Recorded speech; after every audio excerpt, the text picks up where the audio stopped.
Okay, there should be motherfucking sound now. I tried everything. Okay, there is. Motherfucking sound now. I tried everything. That's some shit. All right. Let me try to put my microphones back in to make sure they're not slipping and shit. And, because it's working. It's working here. It's working here. If it slips out, it'll fuck up my audio, though. That's what always happens when I start a stream.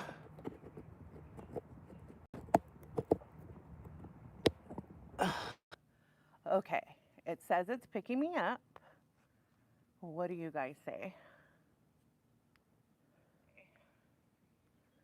I think we're good.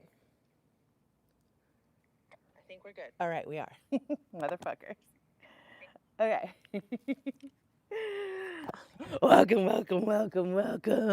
We can get fucking messy today. I know it's the Lord's day. It's Jesus' day. And I'm trying to be a good bitch. Bitch, I'm trying to be a good bitch. But the Lord accepts me just the motherfucking way I am. And some people have been asking for some shit. And I've been holding it in because I'm trying to be above shit. And I'm trying to move the fuck on. But sometimes you just can't. When the lies are fucking perpetuated as truths, people be fucking up. So what do you say we hit this motherfucking intro and get some shit started? Want to see my C-Walk? Zita pull up, rev the Harley with a smirk. Motorhome park, grill lit, she go berserk. Debo in the back, beast mode on the deck. Jet boat spin, waves crash, what to expect. Bad girl see, yeah, she bringing the heat. Funny punchlines, got you glued to your seat. Big moves, big heart, can't be beat. Zita running everything, hands on the fleet. She got the Gangster bitch. Debo bark, deep bass drop all night long. Leather jacket shining, hit the throttle, then she's gone. Riding through the vibes like she owns the whole song.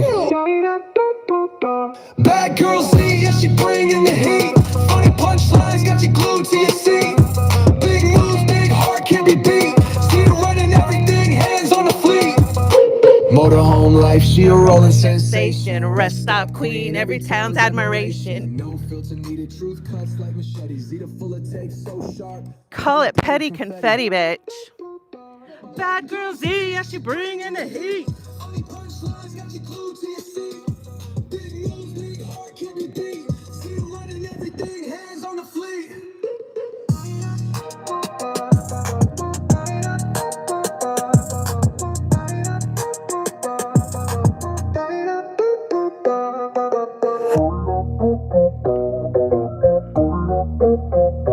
Motorhome life, she a rolling sensation. Rest stop queen, every town's admiration. No filter needed, truth cuts like machetes. Zita full of taste, so sharp, call it petty confetti. Petty confetti, bitch. I could get petty with the best of them.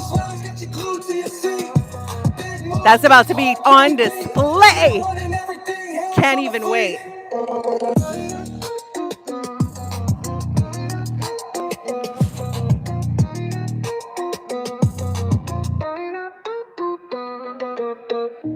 All right, I know there's one particular song that y'all motherfuckers want me to play today because it is Easter. It is Zita the Egg Day. Motherfucker, we had Cancer Survivors Day and Egg Day in the same motherfucking week. Whew. You know I'm living it up, living large.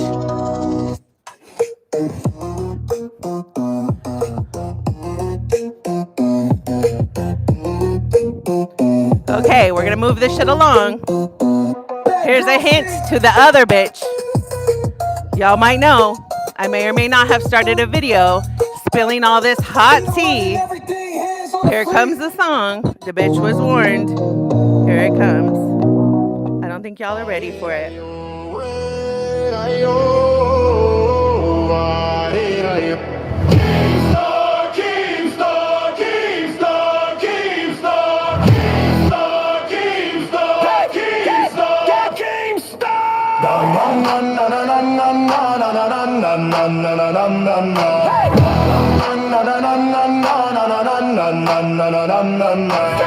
Flag up, night tide rough, spyglass, he climbs from the wreck like what? Salt on his beard, gold on his name, scars like a map, every line from a flame. Deck full of doubters, he turned them to crew. Hey, say my crown's fake, he's coming for you. Hey, rum on his breath, but his mind stays sharp. Hey, reads every scheme like it's letters in the dark. Hey, laugh in your face when you think you're the ace. He already shuffled the deck and rigged the race. Jim Star, pirate king of the LCU. Storms bow down when he's sailing through. True savage, he decides what's true. If you roll with the tide, then he'll roll him. Star, pirate king of the LCU. Every L that you take, he tattoos on you. True savage, nothing you can do. He's the way, he's the crew, he's the point of view. You have to admire the fucking ultimate troll, dude. How's he gonna take your ship over, bitch? Just took that shit right on over. He was like, you ain't gonna use me for my shit. Look at all your pirates that are over there now.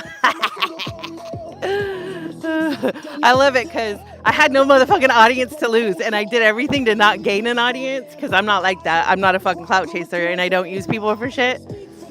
So Fat Cap won. I was not out taking fucking fan pics and posting them on my Insta or fucking posting them as shorts on my fucking personal YouTube channel for motherfucking clout. Because, you know, like some fans did. Speaking of fans, remind me to talk about lion-ass, snake-ass Roxy.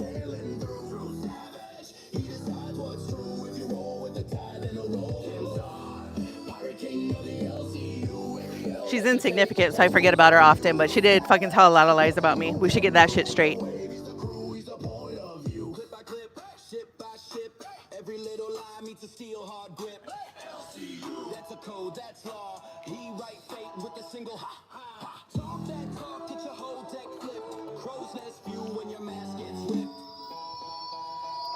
Keep your husband off the internet, bitch. Especially on my channel.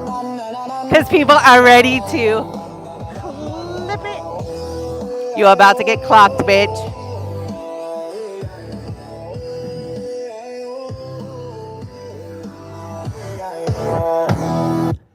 Ladies and gentlemen, welcome to Old Cow Zita Ray. All right. Okay. And then, I know this is kind of a lot of intro songs, but let's face it. I'm just chilling in my pool. I do have some games that I could play if some more people make it in here. There's these ones, and there's another kind of eggs, plastic eggs, and then, of course, I have real eggs. Okay. And the way that it could work is you can send a tip for different amounts. We'll set it up if more people come in. And just put on the memo what you want me to say is your name. And then you'll pick like a color, a number, or whatever, and we'll see what's inside. There's going to be special prizes awarded. I can Cash App you, or I can get you like an Amazon gift card for the winnings. You're not allowed to buy subs or buy views, but it is a raffle, and you are allowed to do raffles. So this will be kind of like a raffle. I'll show you the game and who ends up being the winner when we end up doing it.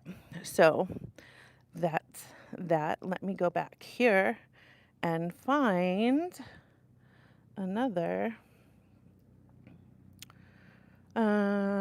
Let's see. Let's do, actually, I know what you want. You guys want the egg song, don't you? You want the egg song. We need the egg song. What should we do first? Should we do Fuck Zita or the egg song? Fuck Zita or the egg song, bitches. Okay, we'll do Fuck Zita because this guy's a piece of trash too. Untalented motherfucker. He's going to be a Tommy clone though. Tommy's at least kind of funny.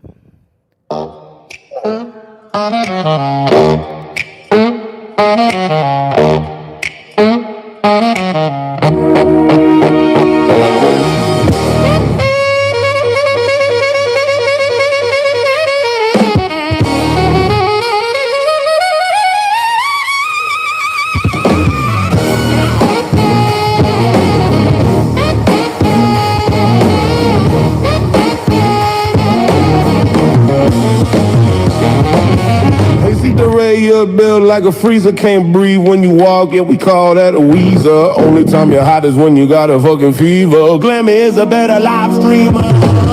Yo, Zita Ray, you dumb as a brick. Only a lesbian cause you can't get dick. Hairy as legs, let me get you a bit. How I got so many cheering then. Hey, Zita, you were living in denial. You couldn't even get laid by fucking necrophile. Your drip is whack and you got no style. You look like wings, dirty go. Hey, bitch. how's the van life? Zolly the Reaper got you with a fucking scythe. Van life, like I don't have my own built-in resort, bitch.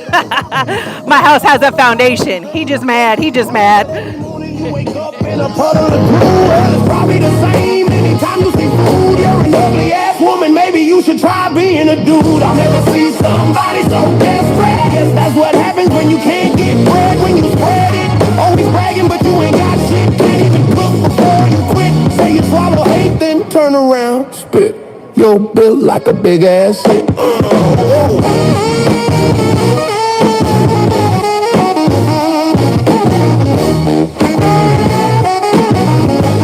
This shit long as hell.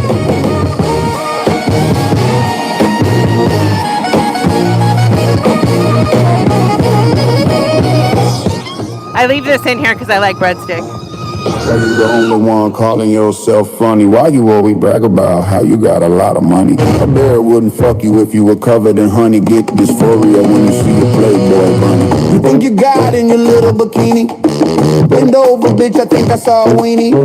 All your talent disappeared like Houdini. Didn't you say you know Sydney Sweeney? Sorry, you thought I was a friend to you. You couldn't get laid if you went to India. You feel like a media. You snaked me and I do shit to you.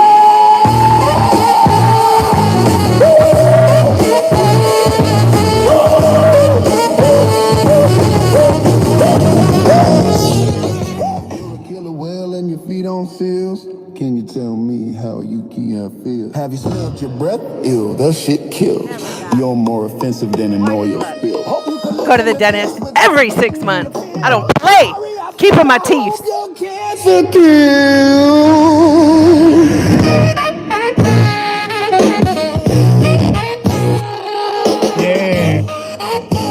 That's breadstick. He's funny as fuck. I don't know if you can say that, Twiggy. Don't give a fuck. Fucking get it then.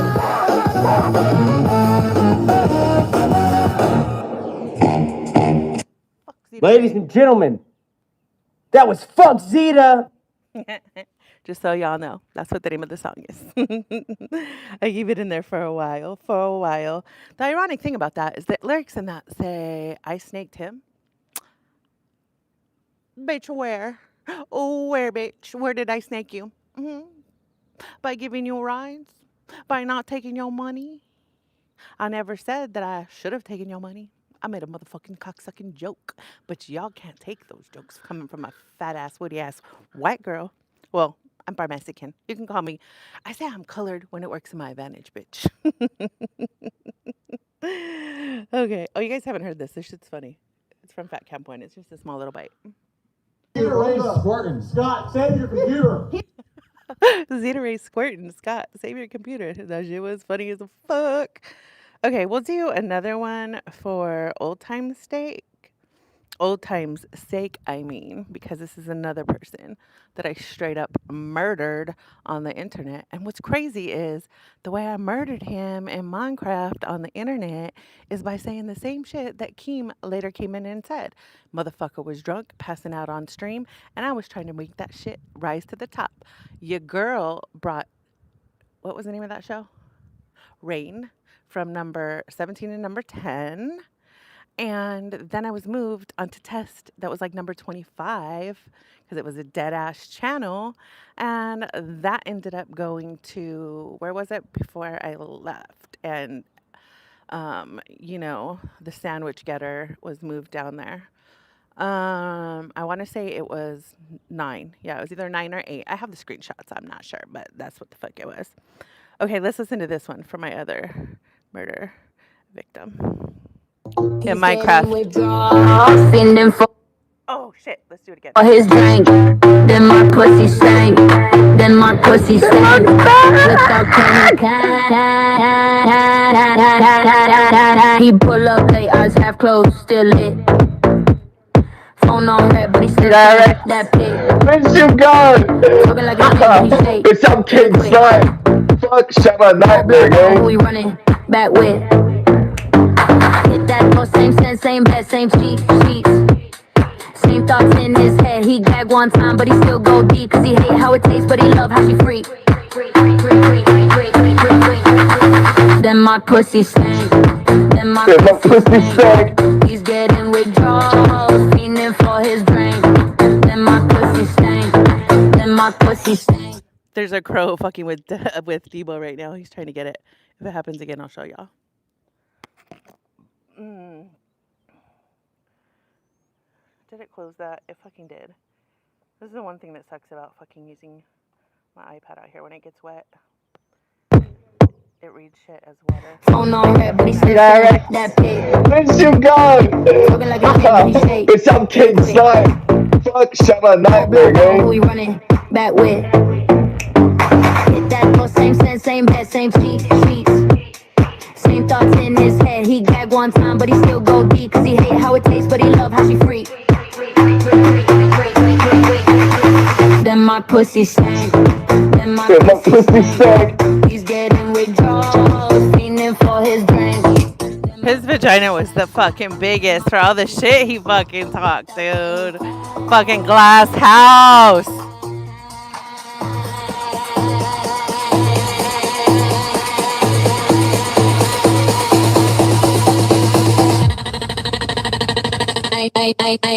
I can't cut ties, so you wild, I'm through. Now he outside with the circles on the room. Okay, guys. So I brought out here 2 different types of plastic eggs. If we get enough people in here, we will do a raffle. And I will send the winners either cash apps or a gift card. You're not allowed to like pay for subs or pay for view times or whatever, but this is a raffle because we're going to do something at the end that's going to be just like a random picker, if you know what I mean. So how it'll work is you can send any dollar amount. I don't even care if it's just $1 or whatever, to my Cash App. It's in the description. Also, Nightbot will run it every few, like, little bit, but it's $pay ZITA. And in the memo, put what you want me to refer to you as online. So you could just pick a number, your initials, or whatever, and you can pick a color, and I will write your name, initials, whatever number on certain eggs. And then eggs are going to be kind of drawn a certain way. So anyways, it's been a fucking a good week for me. Motherfucking today is egg day. It's my day. The other day it was cancer survivor day. It's my day. So every day is a good day in my book, but I've had a week full of especially days that were made for me. So speaking of things that were made for me, let's do this. I'm going to show you something too. I wonder if I should play the other one first. I'm going to play the other one first. I need to find it though, because there's a few. Okay, so when Pussy Ass Sheep Fucker and I were on Gay, the song that I made was, I think it was this one. It is. Okay. Red light on. Okay. It is that one. I just wanted to make sure. Okay, so this is the song that I originally picked, and then Sheep Boy was like, that's weird because the lyrics to that, like, they creep me out because it seems like sexual with me, or like you're flirting with me, or like I'm flirting with you. So I don't know. So I want you to pay close attention to the lyrics in this song, and then I'm going to play my egg song, bitch. And then I want you to pay close attention to the lyrics in that song and tell me which one seems a little more sexual. Yeah. In the comments for sure. Two freaks laughing. Mic check. Come on.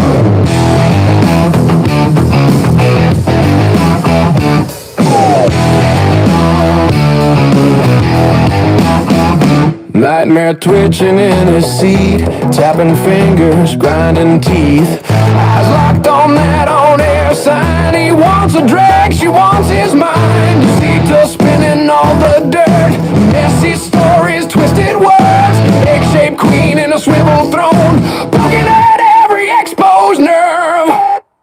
Welcome to the Log Cow Gay Show, where the chaos runs the flow. Nightmare fiending, losing control. Zeta pushing every button just for the lows. Welcome to the Log Cow Gay Show. Buckle up, enjoy the blow by blow. If you're easily shook, better turn that down. We get wild.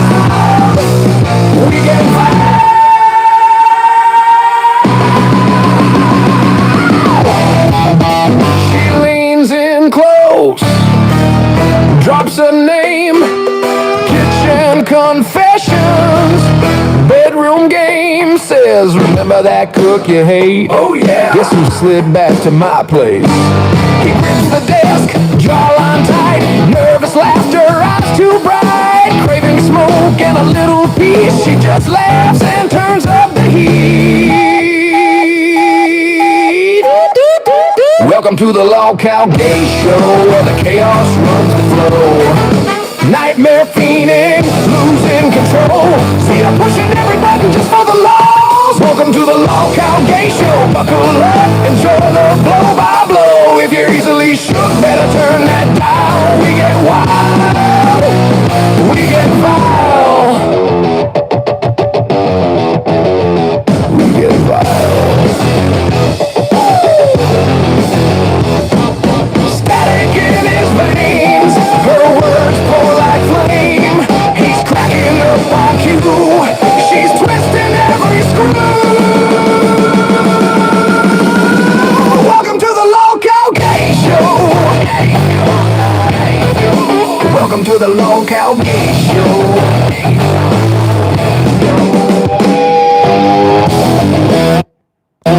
Alright, y'all motherfuckers get that motherfucking point.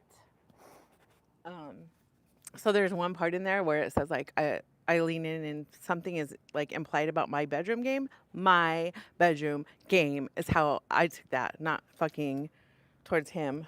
Weirdo. He fucking wishes. Not only that, I mean, everybody already fucking knows he likes to get railed by Grimm and Tech Protect, in my opinion. You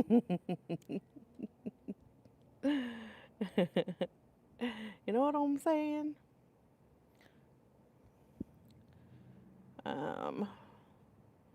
Why is this not coming up? I thought they were all in the same place.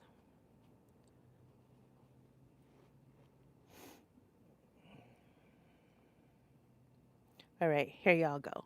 La piece, la resistance, the one that y'all have been waiting for. Now compare this song that he made to the other one and tell me what you guys think is more sexual. Slow burn, sweat on my neck. You stare, I disconnect. Room spins, you pull me in. Close, close again. Zita is an egg. Zita is an egg. Zita is an egg. Zita is an egg.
Zita's the motherfucking egg. In case y'all haven't heard, Zita's an egg. And I just realized I forgot, like, water. I brought my coffee drink. Crazy fact about me. I'm particular about very few things. One is my lips. Two is having something flavored to drink all the time. And having my vape. Those are like my three fucking things that I need to live life. So yeah, the pink matches my bathing suit. Welcome, welcome, welcome, welcome, guys. So I'm gonna run in and I'm going to grab a bottle of water really quick, and I'm gonna pull up my Cash App in case you guys send me anything. Then we'll do the game. If not, I can save these eggs for another day, for another project, for another thing. But I do need to go get some water. Actually, I'll leave my mic out here so you guys can. I'll leave you with a song to listen to while I take a little break here. Here, you guys will like this one. It's a banger. I gotta at least admit that. I'll hurry. As much as a fat girl can.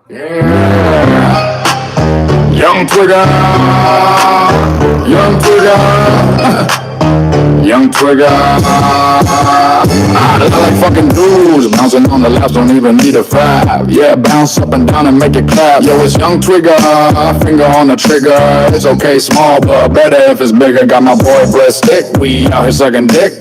Go so deep, it'll make my jaw click. Yo, that shit got me bricked up. Time to get our tricks up. Call me daddy, you little fucking slut. I'm the big bouncer, the big booty bouncer. I like twerking on it like a background dancer. I'm the big gay boy, wanna be your boy toy. I'm a little soy boy. Treat me like a fool, make me fucking drool. Treat me like a tool, pack my fucking stool. I'm a big player, I couldn't get gayer. I'm the booty slayer. You know I like it big in my mouth like a cig. I got a small dick, it's built like a fig. I'm the big twerker, I want a tear jerker. Wanna get fucked like a blue collar worker. I got lyrical flow while I'm stretching your hole. The louder you get, the deeper I go. I got 100 bodies and 6 of them were hotties. You can be ugly as long as you're naughty. Bouncing up and down like there's no tomorrow. Anybody got a dildo I can borrow? I need practice to make perfect, so I can back it up and twerk it. Call me Rihanna cause I can fucking work it. Fuck that cheering, I'm fucking perfect. My dick may be small but our game is mighty. I blow a fucking hole in his tidy whities. I'm here for a good time, not a long time. Fucking dudes got me feeling sublime. I'll make it slime and take my fucking time. Sit on his lap, make that booty smack. Getting back is better than crack. Yeah, my dick small, cut some fucking slack. Here's one thing that's a fucking fact. I like to tickle grown men's booty cracks. I'm tired of people saying something's fucking wrong with me. There's no fucking problem with a little side of me. I can't think of any more words, so I'll get out of here and start packing some turds. Alrighty, guys, welcome to the most annoying podcast on the motherfucking planet. It's your girl, your big, fat, beautiful, luscious ass, realish ass girl, Zita motherfucking Ray in the house. So let's talk about some thins and thins. My plan is to do a stream at my setup, but because my life is so fucking crazy, and I'm trying to actually squeeze in a motorcycle trip before stagecoach, rage coach, camping mofos. It's gonna be a tight squeeze, but I think I have my setup almost back together. Anyway, I'll probably test it out by jumping up on Rewind if they fucking stream tonight, bitch, because, Billy's my boy. I hope he's good to go, and I may or may not have some things to say, but, I'm gonna try and keep it over on my channel unless I do have time to watch Rewind tonight and get a little triggered by some shit, or maybe there'll be some bait laid out that I'll feel like taking. But, we had to talk about some motherfucking thins and things. So I don't want to get too into the specifics, but right now, what's really pissing your girl off is this fucking false narrative that's being reported as fact in the LCU. Now, when you're a streamer, especially one with years of experience, you know that you cannot state things as fact when you don't have receipts. And when you know that that is not true, or the person involved has said that's not true.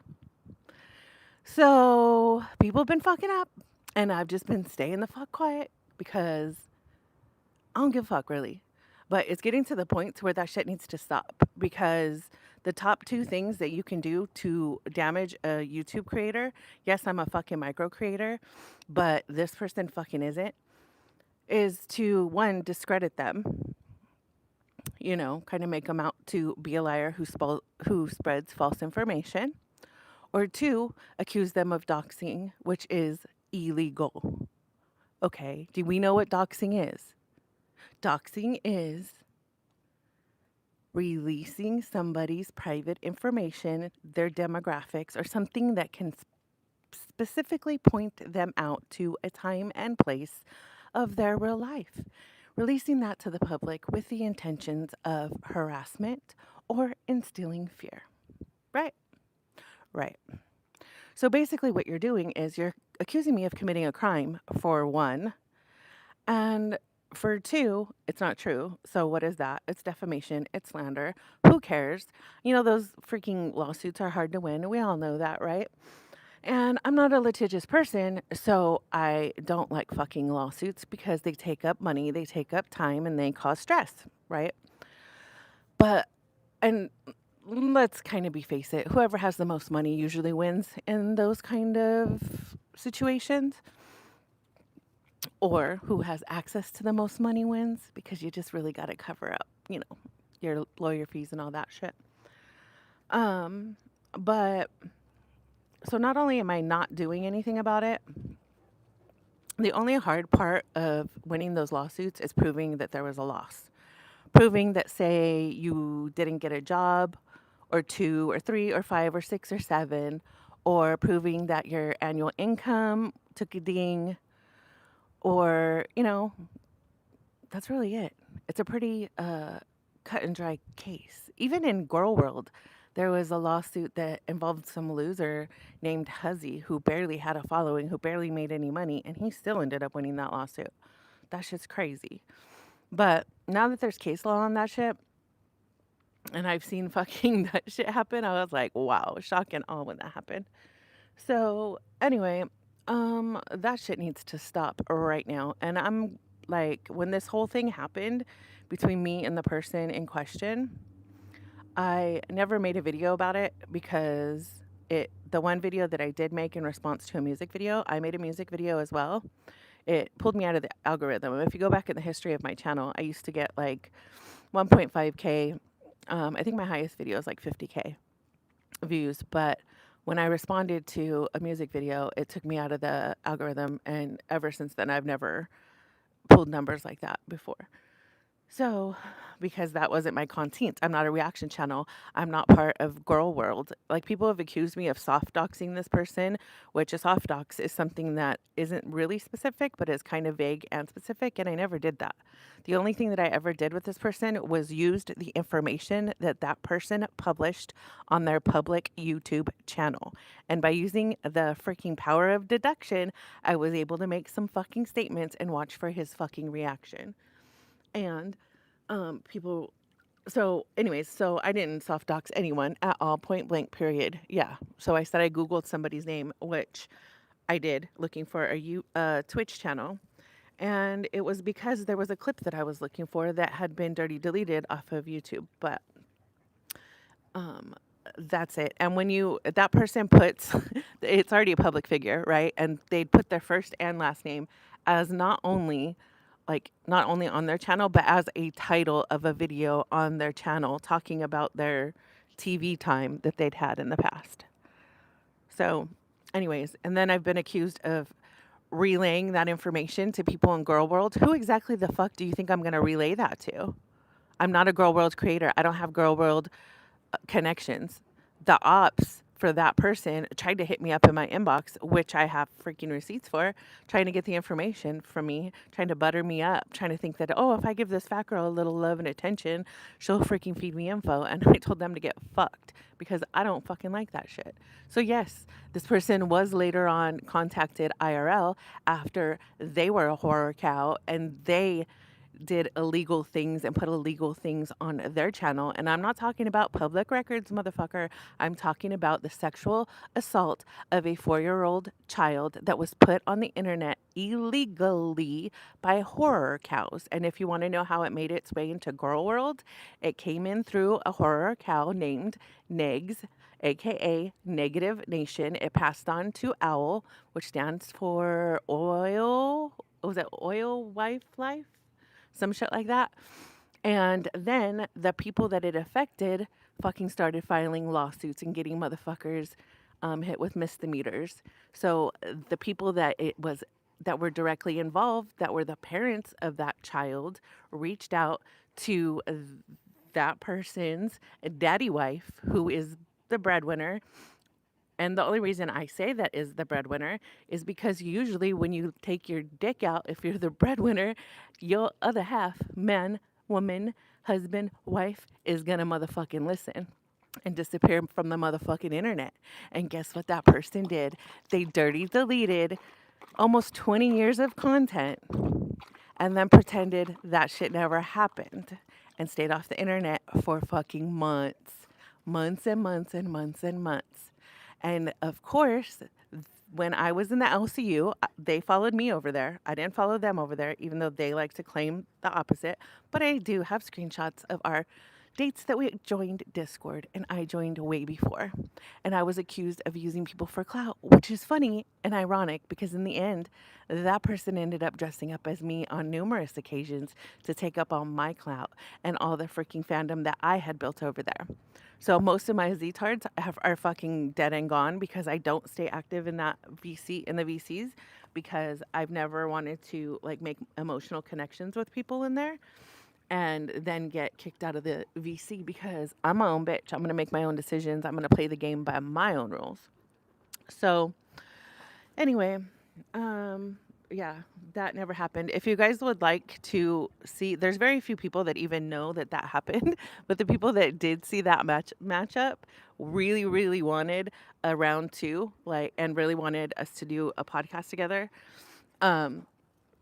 because that person fucking runs their mouth and they make shit up and they fucking lie and they try to be all whatever. And I had that motherfucker shut the fuck up. So if you guys want to see, who kind of summarized it the best, there's a guy, his YouTube name is Inferno with a 0 instead of an O, 999. And he did a series called Jackass Diaries. And I think it's episode number 5 where he talks about the situation that went down. He doesn't include everything, but basically that panel happened. And then instead of just letting it go, the other person made a music video the next day. So then I responded with a music video, and then they stayed up 24 hours a day, 7 days a week, going around Girl World and paying people behind the scenes, which I have receipts for, to play his song that he made about me. And they were like, yeah, that song sucks. And they were just playing mine in the end anyway. So he got all pissed off, and then he got banned from, he had to take a 7-day ban for acting fucking stupid and angry, and because, you know, your girl pissed him off. But, and he don't know how to act when it comes to fucking his temper and women. So, and if you notice, the people who know what really went down take my side. Like Billy took my side because I think he took the time to watch the actual full video. And I won't post it, and I won't post any of that loser's fucking deleted content on my channel because I'm fucking not gonna waste my time. Y'all know, like, time is everything to me. And I'd rather spend my time doing the things that I like spending time with quality people, doing quality things. So, it is what it is. All right, so we talked about fucking the doxing shit. It looks like whorebag over there. The pirate hooker. We'll move on to that. I logged into my Cash App. If you guys want to go ahead and send anything, just let me know. I don't want to show you guys my transactions, but I can show you that. Okay, it looks like I can show you guys this. Just so you guys know, there's my balance right now, $13.43.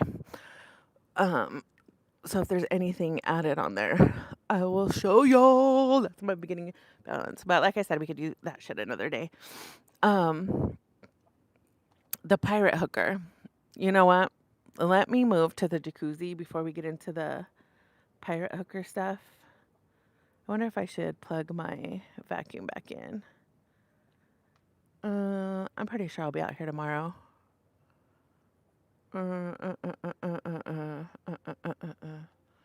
Yeah, I'm just gonna go ahead and move over to the beer koozie real quick, and then I'll finish this discussion. what should I have y'all listen to? Let's listen to, since I was just talking about Billy, let me bring up his playlist.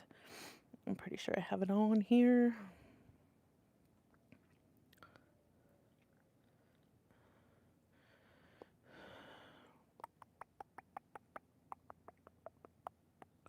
How do I, no.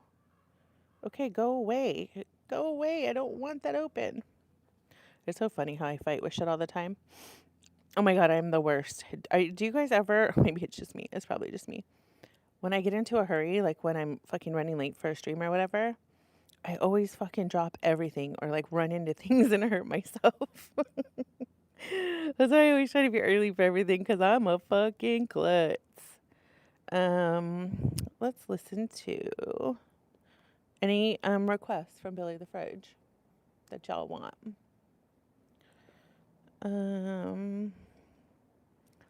What's something?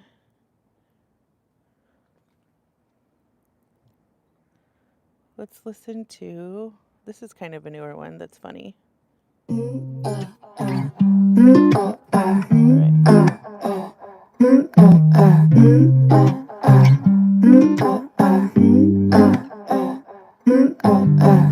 This is gonna make you move just a little.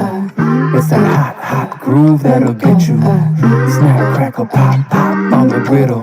Oh yeah, it might tickle. It's that butt munching, luncheon, tongue punching function. I be huffing and puffing on 100 crusty muffins. It ain't nothing.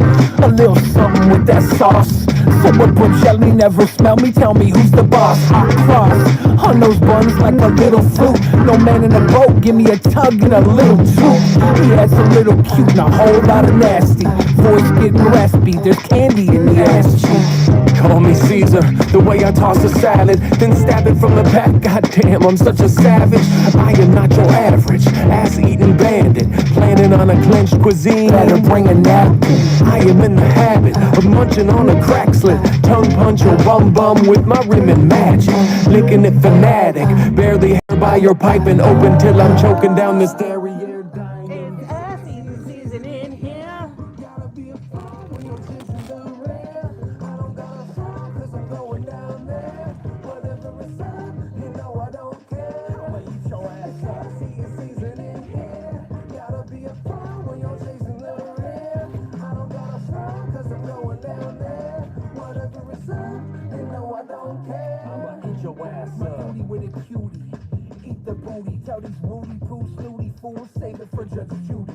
It's just juicy, busting out that peach emoji. This weekend only, monster Tonka truck feeding, homie. Feeling lonely, just bring me those cheeks. Your cans should say Campbell's, it'll feed me for weeks. Sometimes it speaks like your Ace Ventura. So place it on my face, I think I taste Kahlua. It's ass a la carte with the side of your farts. Rusty trumpet when we're bumping uglies in the dark. Dumpster diving till I'm finding clips of fudge bullets. Fully colon, plug my nose up as I'm getting skull fucked. Yum yum, I can taste where your lunch is from. Mao and Brown, starfish sushi's where I want my tongue. You can come fine from huffing the butt brine, so I'm drinking diarrhea like it's mud wine.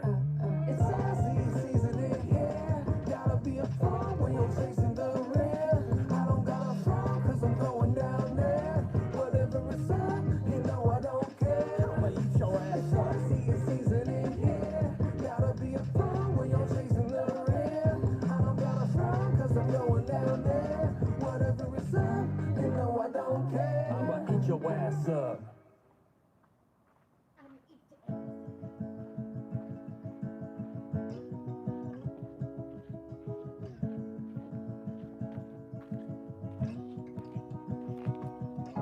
Great.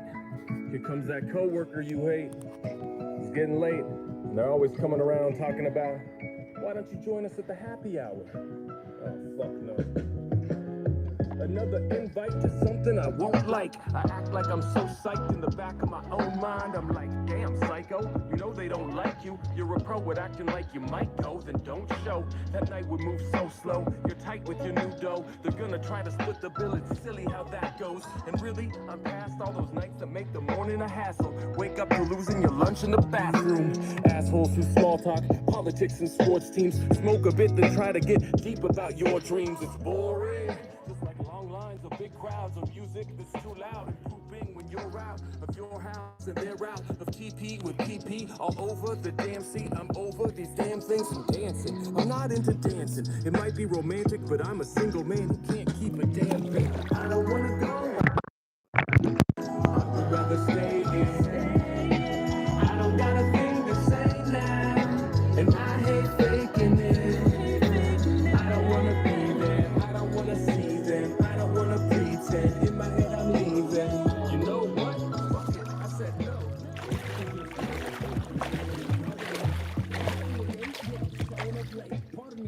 Part of me hates trying to bark at your place. And I'm partially peeved once I'm starting to leave. Some random at your party starts to tug on my sleeve. I don't need your life story. Won't meet your wife, sorry. I'm just trying to go home, reach for the knife slowly. They're like, buddy, chill. Maybe we should do some shots. I'm like, oh my god. Turn this bitch on real quick. See, I'm just gonna stay home. Lay low, play cold. I won't pick up the dang phone. Who needs friends? If it's bad, I'll cut a hotline. Why pay for tapas? I got bagel bites and box wine. Yeah, I'm not fine, but that's fine. You make it worse. Who really thinks a night of drinks is gonna break the curse? So fuck off. I'm quick to anti-RSVP. I'm staying home tonight. I'm happy here. Let me be. I don't wanna go out. I would rather stay here.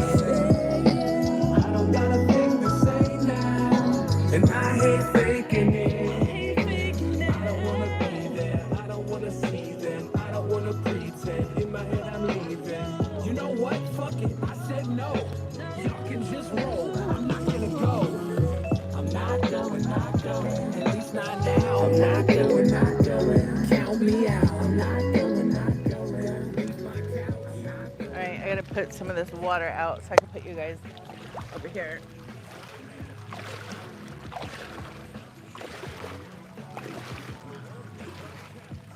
Oh yeah, this is what you need after a long day, motherfuckers. All right, let me adjust my tripod.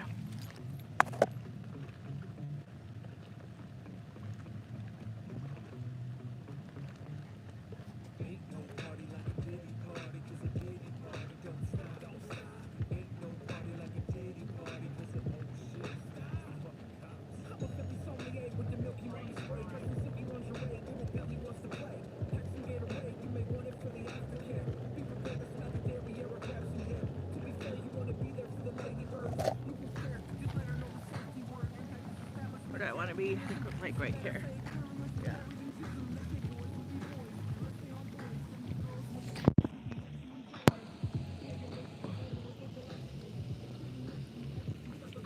Alrighty. Let's see. Is this still working? Test, test, test, test. Okay, it's working. Oh, fucking shit. Let me grab my vape and my drink, bitch. My drink. I'm gonna put my vape in here.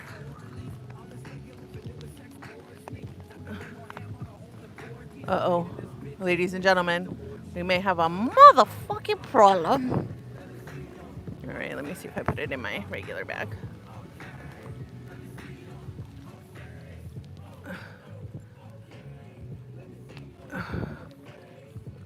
Just a second. Just a second, guys. I'll be right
Hello? Hello, hello.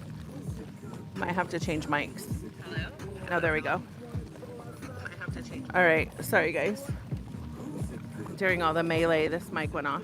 So it might be dying, though. I'm not sure. I have to keep checking it. Part of my problem is that I don't fucking... By the time I unpack everything, it'll be dead, and I'll be like, fuck. I had to recharge everything. And then, I don't have time to charge shit between uses because I'm not really home that often. Okay, so let's get into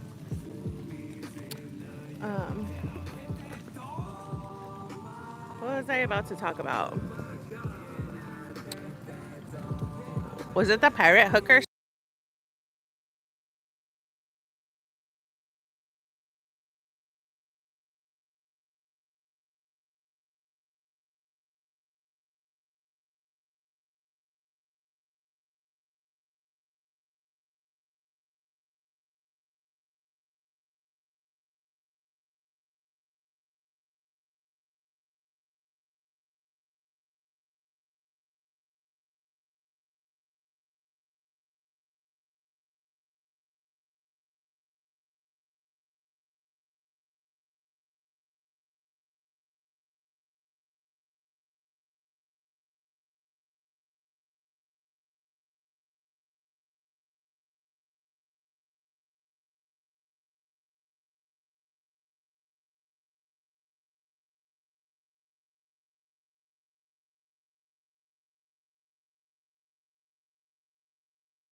Motherfucker. If it's not one thing dying, it's a motherfucking other. Ah! Can you tell me what the last thing was that you heard? Please. It should be working now. I checked it when I turned on that other mic. Let me check it again. One more again. One more again.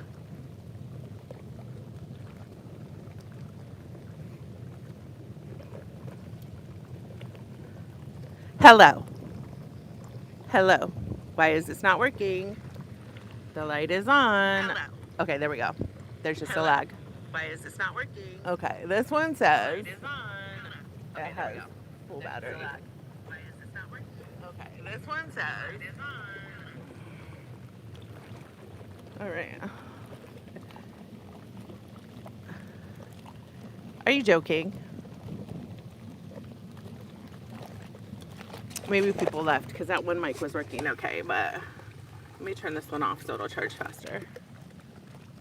No, turn the fuck off.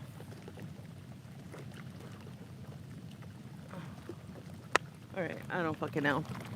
Okay, sorry. I had misplaced my vape. I had to look for it. There was drama. There was issues. I'm going to have to fucking edit this live stream pretty much. So feel free to talk your shit in the fucking chat because it's going to disappear the second I edit it. Okay, so anyways, before I moved into the jacuzzi, I'd said that I was going to talk shit about the pirate hooker. So what had happened was, I mean, she was trying to get some clout off of talking shit about the Brantley and Sweet Tea situation. Oh, a little bunny. And, oh, I thought it had a suction cup on the bottom. Okay, so first, let me back up and tell you about the short. Okay, so she did a short about me like a month ago, and I didn't have time to watch it, but somebody had sent it to me, and I was like, whatever, I don't really give a fuck. One, I didn't realize it was a short. I thought it was a video or like a live stream. And then I looked at it and I saw it was a short. So I was like, oh, I can watch that shit. So I watched it, and it's basically an egg with a face painted on it. And that bitch like laughed and she was like, she gone. Because that's her like one fucking soundbite. That's all that she is. No talent, have an ass. She ain't funny. She's fucking dumb as fuck. And she fucking, with her fucking smoker's laugh. Ugh, I think that's so gross. I don't know how fucking people could stand that, especially like men. Like, how do you find that attractive? I fucking don't. And I'm attracted to women. Like, to me, that's an insta turn off. Fucking smoker's hack. Even when I was a motherfucking smoker, I was like, oh, hell no, we ain't fucking doing this smoker's hack shit. If I started coughing, I'd be like, girl, you need to cut back. You know what I'm saying? That's crazy. That's crazy. That's wild. So she's laughing. She's like, she's gone. And then she has like a wooden spoon and she tries to break the egg version of me, and it takes her 3 tries, dude. The first time she hits it, it rolls out of the way. And then she hits it again. She still can't motherfucking crack it. And then finally the 3rd time she cracks it. But like barely, bitch. Barely cracks that shit. So it was late at night. For me, it was late. Like, it was like 9 o'clock. And so to me, that translates to like 12, right? 11, 12. And I had commented on there, you're such a weak ass bitch. You can't even break the egg version of me. You probably should have kept your motherfucking name out of your mouth. Because you've been warned, and you might want to keep your husband away from the internet for the next few days. So then, like I barely had enough time to screenshot that shit. It was deleted. And I was in the bathroom when I was like watching it, and you know how shorts will like replay? Emlo walked by, well, our house isn't that big, but she walked by and she was like, is that fucking dumb old raggedy ass bitch talking about you? And I was like, yeah. And she's like she doesn't know how shit fucking works in the LCU, being fired. She was like, and she's been fired and quit and cried. Like, didn't you fucking make that bitch cry for like barely doing anything? I was like, I'm saying a word, preach it, bitch. So I went to hand her my phone and show her the comment, and she's like, it's deleted. I was like, oh my God, that's fucking great. So at Fat Camp 1, because I was sick and all that shit, like, I'm not even like the type of victim to be like, oh, I was sick, I can't participate. Y'all have to really believe me when I say I was miserable, in pain, and I have a really, really high pain tolerance. I've trained in martial arts my whole life, since I was 12, right? And we're talking like back in the day when men fought women and women fought men, and we sparred with each other. I mean, people still spar with each other, but like in tournaments, in like kumite and all that kind of shit, like fighting, full-on fighting, men and women. So from a really young age, my sensei was old school. Like, we got hit with things. We got hit with like bamboo sticks and other shit if we weren't like in the proper stance and stuff. So being raised like that and like conditioned like that, my body's conditioned and like my brain is conditioned to like tolerate a lot of pain. So like I would say like my pain level was at a 4, but I think a normal person's pain level, like a female's pain level would have been like 9, 10, no doubt. Probably like the most stoic biker dude would probably be like a 7, 8. You know what I mean? So, because when I actually ended up going to the emergency room, I had like 4 times the amount of fluid in me that makes people cry and pass out on the floor. So anyway, at Fat Camp 1, so because I was sick, my Emlo was walking Debo a lot. Debo he's 2 now, so he was like 1, so he's still a puppy. And she was walking him, and so she got to know like more people, and people, the groundskeeper, the house manager, like, you know, those people. And so I was only out and about on day 1, and then I pulled it together for the closing thing, like Glammy's wedding and stuff. And that was only because I had antibiotics and stuff on board. And I think like I felt like a little bit better, but I still wasn't completely myself. But in getting to know that guy, he's from, I mean, my network's big, but he's from Southern California, and I'm not going to dox him or whatever, but not the best area outside of LA. And I'm from not the best area, more towards like San Bernardino. And and he's Mexican, so of course, you know, we know some of the same motherfucking people. Like I said, when you're a good ass person and you're down for people and you're loyal as fuck, people tend to like recognize that. So of course we get to talking and we know some of the same people because, you know, well, almost everybody knows somebody who's a biker, and, you know, somebody knows somebody. And so he was like, man, I don't know about these motherfuckers in the main house, but y'all are cool as fuck. And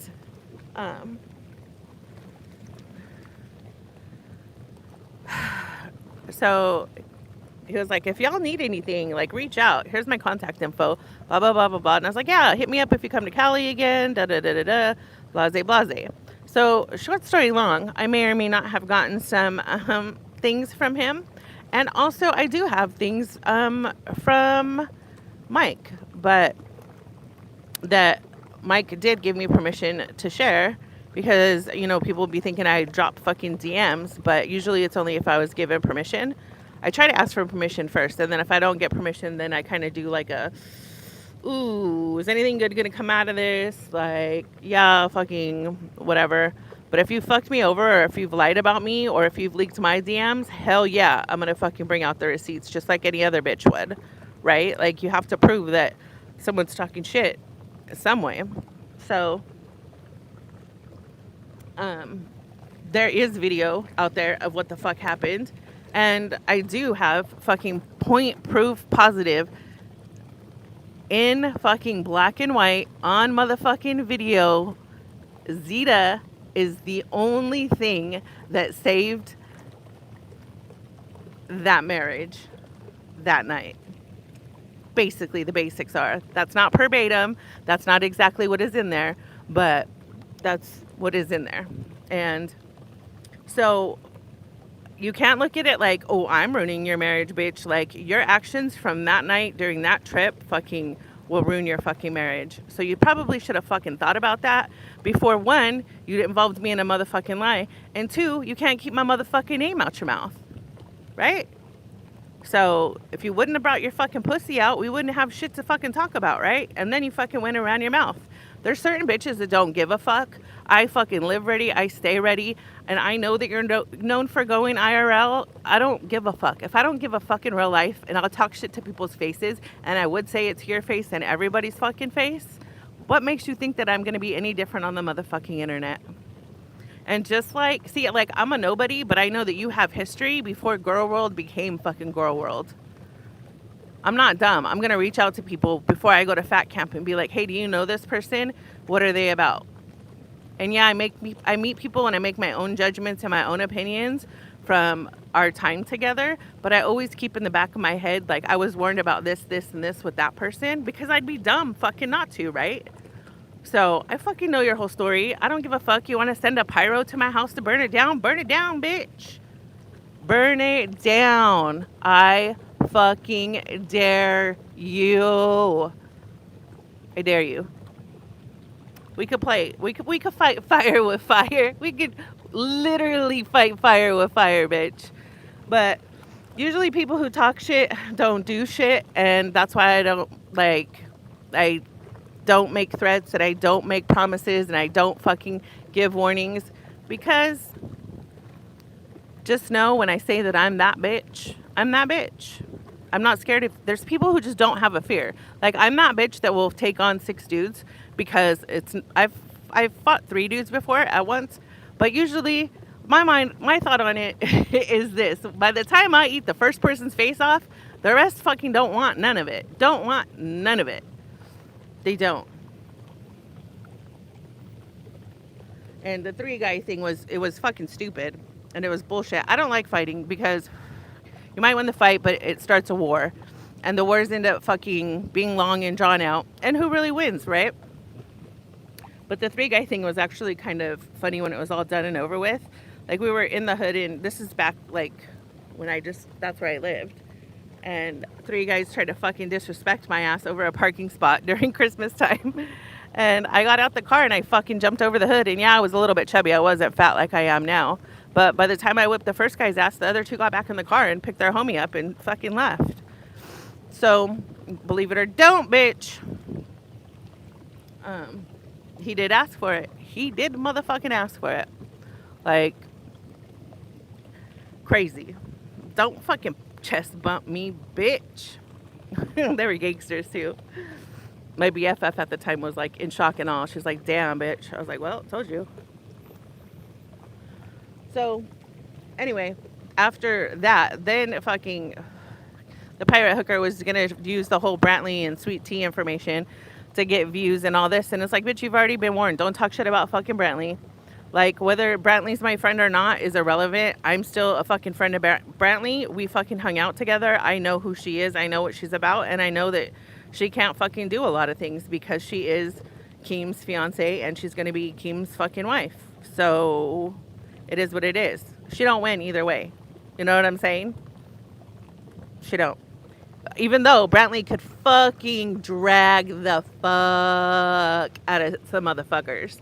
Drag the fuck out of fucking not only women, not only men. Like, I kept telling Emlo, like, dude, doesn't she remind you of me when I was fucking in my 20s? And Emlo was like, yeah, dude, exactly. Like, exactly the same. Like, down to the farting on people and farting in front of people. And there was other shit that happened that night, including pissing and all this other stuff. So, it's crazy. It's crazy. So, yeah. What else were we going to talk about? I think that's pretty much it. Like I said, I wanted to do the stream and like show receipts and shit from my setup. I do have receipts, and I do have the shit clipped, of course, of people saying this shit on streams. But I don't know that I will get to it, because like I said, I'm going to try and fit in a motorcycle trip. I'm going to just pack very little things, and I want to, like, the things that I love the most. One, I'm a water baby. Like I said, I love the water, and I love the beach and all that kind of stuff. So my favorite thing to watch is like the electricity and the waves at the beach, like when you walk out on a pier or whatever. And then my second favorite thing is to watch, I'm pulling up the stream over here so I could watch chat better. Holding my phone is too much right now with holding this mic as well. So so my next favorite thing is lights reflecting off of water, like, you know, off the river or what have you. And after that would be like red rock, like red mountains and stuff. So I'm seeking the red dirt, the red rock. And I like nature shit. I like fishing and hunting and all that good stuff. So I'm going to seek out some red rock. I was going to go to Moab, Utah. I have never been there before. Oh, you love the beach too, Michelle? Yeah, it's fucking amazing. That's what I love about California, is that you can literally drive an hour and a half and either be on the beach and then drive an hour and a half and be in the desert, or drive an hour and a half and be in the snow of the mountains. And like, there's small lakes, they're reservoirs, but like within pretty much 30 minutes, there's Big Bear Lake, there's Lake Paris, there's, what is that, Diamond Valley, there's Lake Elsinore. But the only thing that sucks about the lakes here is that you can't fucking let your dogs in the water because they are reservoirs. So that's why I was like, oh, we got to get us places in fucking Arizona. So I want to go find some red rock. So I have never been to, I've driven through Moab, Utah, but I've never been there like to the horseshoe like water thing. I don't know what it's called actually. The horseshoe. I don't know if it's a river, I think, but it's like where it makes a horseshoe and it's all like red canyons and shit. But the weather up there is still too cold. So I'm going to go in search of another place that has some water and some red rock. And I think I'm going to be gone at least a few days. I haven't done an overnight motorcycle ride since before the Rona. So I'm excited to do that. But the problem is that, as y'all know, I have Stagecoach the last weekend of April, and I need to get the rig ready for Stagecoach, and I also need to plan our outfits. And I think I might have to buy Emlo some stuff, because I know I need to buy Emlo some stuff, because her jeans are like so huge on her now. And I hate shopping. I'm the most frugal bitch in the world. I'm more of like a buy person. I don't like to get in, buy some shit, and get out. You know what I mean? I'm not like, oh, let's peruse for hours. And Emlo is even worse than me. And she would just love it if I would go buy her clothes, but I can't fucking do that because I don't know her sizes anymore. And not only that, she's very particular in how shit fucking fits her. So I'm going to have to at least get her like new jeans, belt buckles, and shit kickers for sure. So you guys can help me plan our outfits too. I have two dresses that are basically the same. They're like ruffly. I'm gonna probably wear those. I have those puff dresses that kind of make me look a little pregnant, but whatever. But one of those is white. I don't know. It's gonna be in the desert, so I don't know about that. And I have, as far as boots go, I have my uncle's Harley boots that I love to wear because I love to walk in his boots now that him's not alive.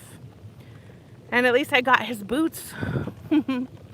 But I want to get probably like a more like country looking pair of boots that fit me well. So I'm going to either get like white ones or brown ones or something like that. So that's probably going to take up the whole week before Stagecoach. So that really only gives me like a week in there to fit this motorcycle ride in. So I don't want to go like too far, but I want to have fun. So I'm gonna probably like see. I don't think I'll stop at one place and then keep going and then stop at another place. I think I'm just gonna go stop in one place and just stay there a couple nights and then just ride from there to go do the things that I want to do. I usually go and get like certain like souvenirs and try certain things that are in town or whatever. I'm going to stream a lot of it if I am near like the interstates or whatever, but I do like to take the roads less traveled. Oh, you used to live in Utah, Michelle?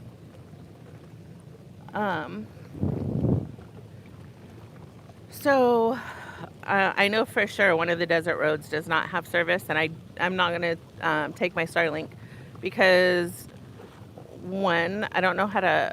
I'm sure you can power it through a motorcycle battery because it works on my boat battery, but I'm not going to risk my motorcycle battery on a long distance trip just to power my Starlink. I don't need fucking to be on the grid. So I'm going to do a mixture of streaming and pre-recorded content. So I will let you guys know when I'm leaving to look out for streams, and keep in mind YouTube only gives you 3 notifications a day. So while I'm gone, it might be a good idea to check back. And those notifications include your community posts and all that kind of stuff. So keep in mind while I'm gone, it'd be a good idea and exciting to check in on my channel because especially streaming at night, it's crazy things happen because motorcycles are conversation starters. So a lot of people come up to you. And because I'm from the hood, I'm sus of everybody. So it creates some crazy situations. um, you did? You're born and raised in Utah? Are you Mormon? I know that's a fucking stereotype, but I mean, come on. It's kind of like Kelly being known for Valley girls that say like all the time. Like, oh my God, Becky, look at her butt. It is so big. She looks like one of those rap guys' girlfriends. I mean, who understands those rap guys?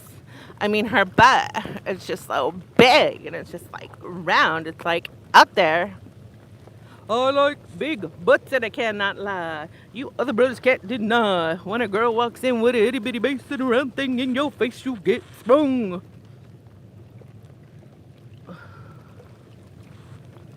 Well, I'm glad that we didn't do this game today because I'm realizing that a lot of these opened up. So I'm going to have to, like, tape them or something to keep the mystery to know who the winner is. So I will. Where's one? Let me see one. I think one's in here. These little duckies and stuff have different themes. Yes. You're a Mormon, but you're not practicing? Wow. What made you stop being a Mormon? Out of curiosity. I know they get a bad rap because of the people that have made it cultish and done some pretty sketchy shit with younger ladies. But I mean, yeah, it's not cool, but that shit's been legal and normal in other countries for Lord knows how long. Remember back in the day, I don't know if y'all remember, but people in Mexico used to get married at like 14. The women were married at 14. Like, what? Somebody should actually Google that and see what the legal age is to get married now in Mexico to see if it even changed. Here I am talking shit, talking about the old days, and it's probably still the same. I just don't know.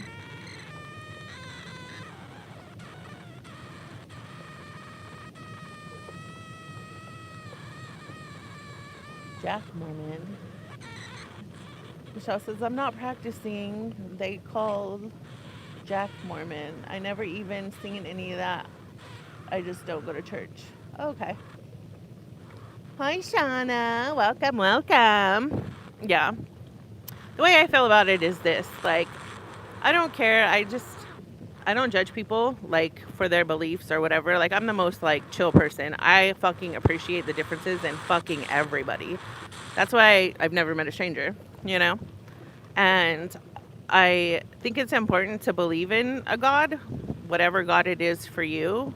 Because I've just noticed in my personal, like, lived experience that people who don't believe in a God or believe in God, they tend to have a high depression rate and they go into deep depressions. And it's like, yeah, it's because they don't believe in anything. They don't have faith in anything, you know?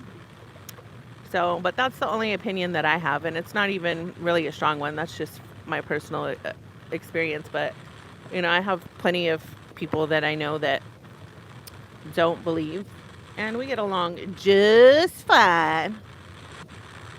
Just fine.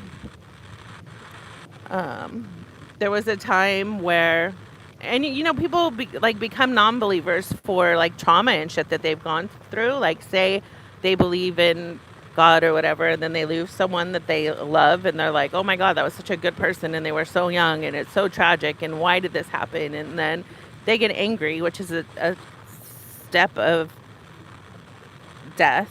It's a stage of grieving, you know, is anger. And so they take it out on who they thought was God, and they're like, nope, I don't believe anymore, you know? And then come to find out something else will happen that will make them a believer again, you know? They'll turn to God for a reason, and then it'll work out in their favor, and then they'll be like, okay, I believe now, you know? I'm really like the type of Christian that's like, I live by the rule. I don't fucking judge people. I don't. And to me, that's, and I truly treat everybody like God's child, like my brother and my sister. Now, I do talk shit on the internet. If you talk shit to me, I'll get mean back or whatever. I have no problem. You go low, I'll go lower. I don't give a fuck. But it doesn't make me a bad person. I balance out. What I always say is I balance out the fuck shit I do on the internet with good shit I do in real life. But the fucked up part about it is some people on the internet don't get to see the good part of me, especially in the LCU. When Keem is fucking with me constantly, trying to fucking piss me off because certain people have gotten into his head to be like, oh, she's going to do this and she's going to do that and she's this and she's that. You know what I'm saying? I'm also the type of bitch that I don't like. I'm not going to beg you to believe me or to see who I am. You know what I mean? I'm like, you either do or you don't.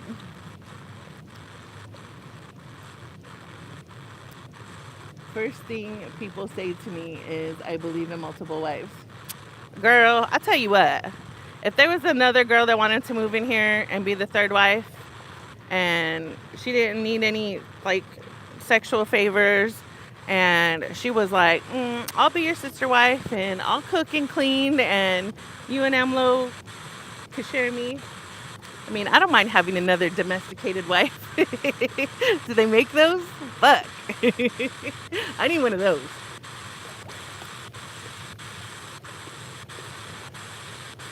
Hot water feels good on my face. I need a facial. Dude, tell me why. Like, half of these freckles are not freckles. They're motherfucking tiny blackheads, dude. And I have a little skincare routine, and I was doing really good with it. That's my problem, is I just don't stick to it, and I do too much outdoor shit and sweat too much to stick to it, and I'm fucking constantly camping or whatever. But I used Medicube. I saw all these fucking influencers talking about Medicube, and you know how it is. They're like, oh, it's just a brand deal. It's just a this. It's just a that. But I'm frugal as fuck. So I was like, oh, let me buy this shit. It's actually reasonably priced.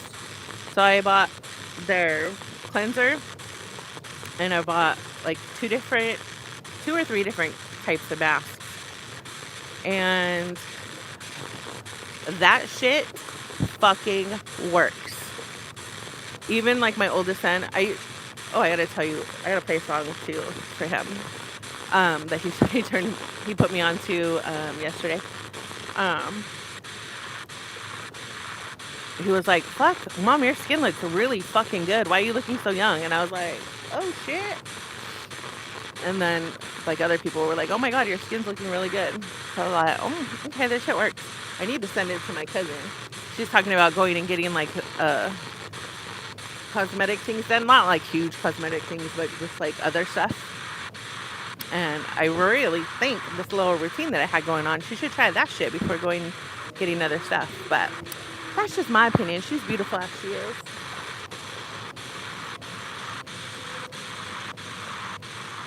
My mic is staticky all of a sudden.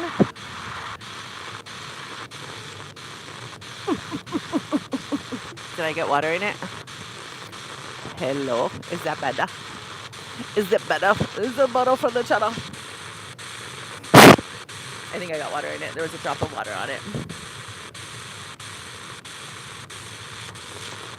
Oh my God. Can I pet that dog? Can I pet that dog? Static check. 1, 2. 1, 2. Static. Let me see what it sounds like. It's not coming through here. Still staticky. Ain't that about a bitch? Alright, I'm going to get rid of these mics. I'm just going to stay close to you guys.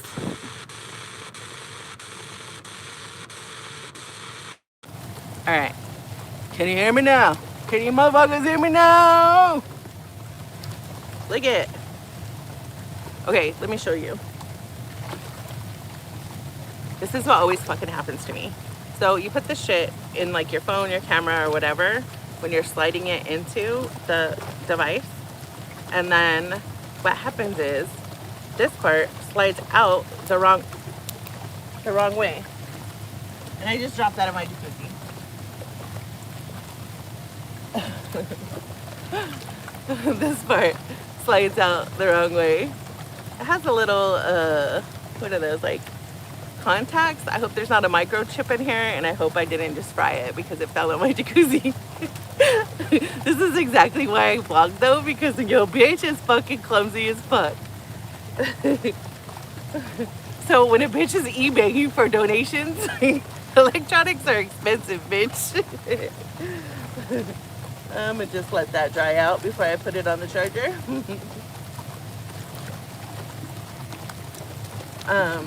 So let me turn all this off right quick, just in case it falls in, it won't fry. All right, that's off.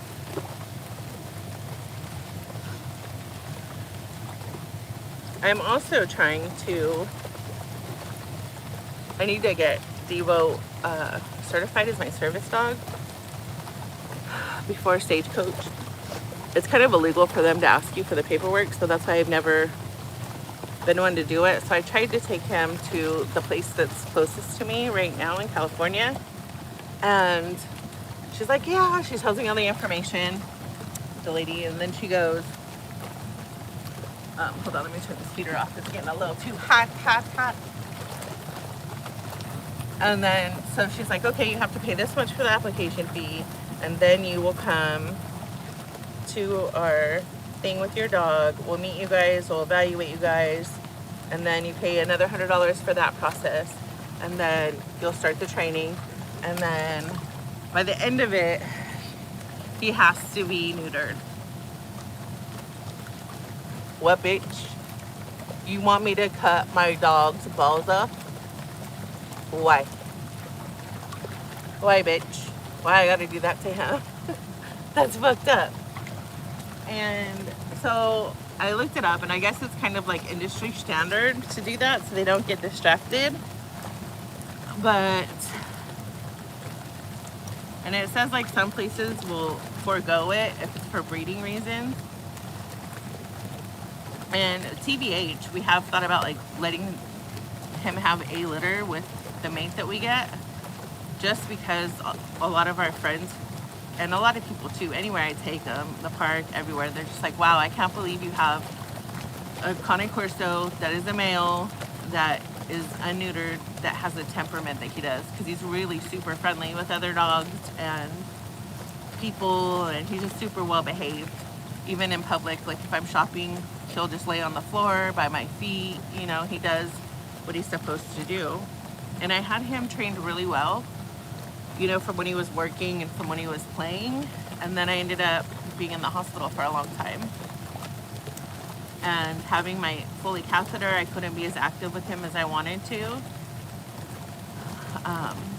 And I was in a lot of fucking pain. So I kind of like made a lapse in his training, but I mean, he's still well trained. He just doesn't, I haven't cued him back into working and not working. I just kind of have let him do his own thing as a regular dog.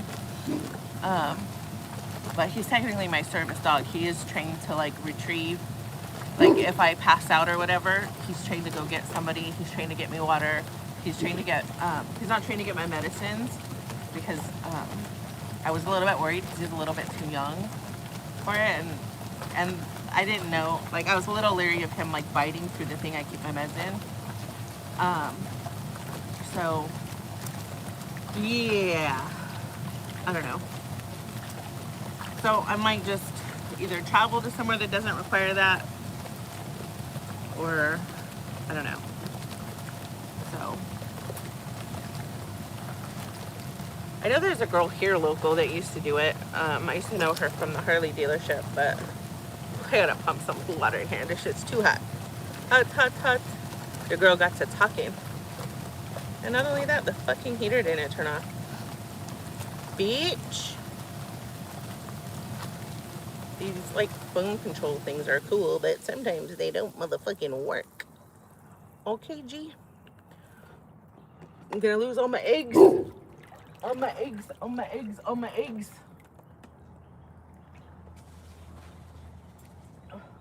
When this shit starts flowing over a little bridge.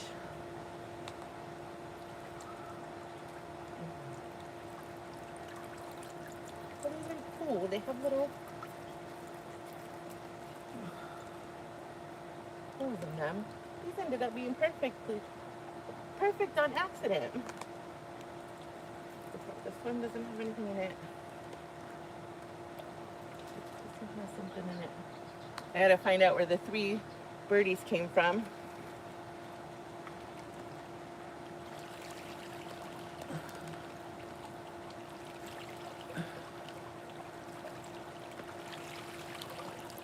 Oh my God, can I pet that dog?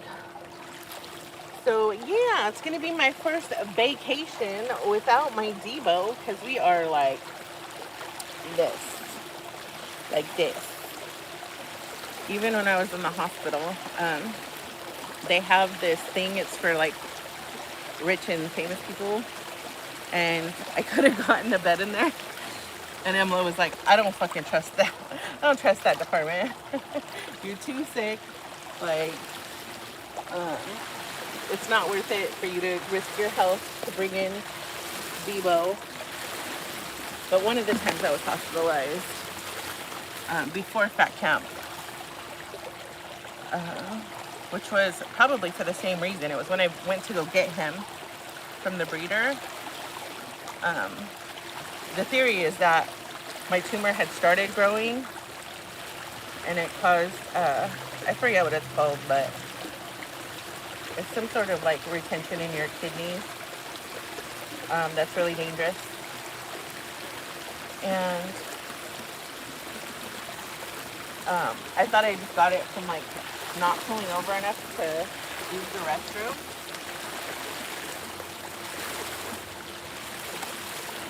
Oh, you boy. On our trip, because he was supposed to fly to me, but he was too fat to fly. And so I had to drive halfway across the country. We ended up meeting in New Mexico. I got him back east. So I had already bought his plane ticket with his trainer. His breeder, and then he exceeded the weight limit. So I was like, motherfucker. So I wonder if those, I don't think they expire. I should probably check on that. But I think they still have free flight miles for that. I don't like flying. I've only flown, like, once you've flown in a private jet or like aircraft, I used to work in life flight, you realize how easy it is to just fucking walk on the tarmac and get into an aircraft. You don't gotta go through TSA or any of that shit. So from that point on, once you go through that, and every time I fucking have dealt with TSA after that, I just try to make it as easy as possible. Fucking just take a backpack, tuck it into the seat, pull my shit out, but it's still a pain in the motherfucking ass. So I'm like, this is fucking retarded. So, and not only that, I like to take a fume, and back in the day you couldn't do that, but now you can. You can just do it before your flight and all that. But who's organized like that? Not me. I'm that bitch that does the, oh, I was supposed to do that yesterday, or oh, I was supposed to do that last week. I make lists and then I decide, fuck that list.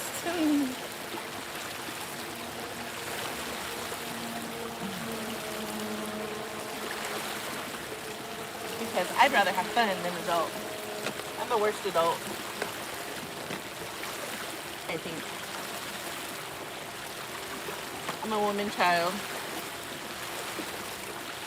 That's partially which makes me so fucking magnetic in real life. Because people are like, damn, this bitch fucking happy and fucks off and don't give a fuck what other people think. Was it Peter Pan syndrome, probably? Probably what I have, or I'm just silly. I'm just a silly butt.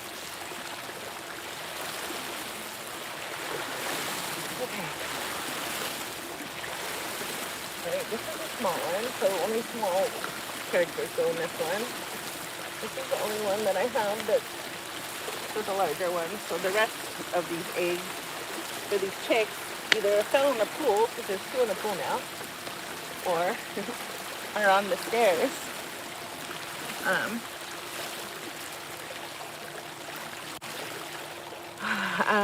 My dog's getting his cut off in May. Oh, poor guy. Well, I mean, you gotta do what you gotta do.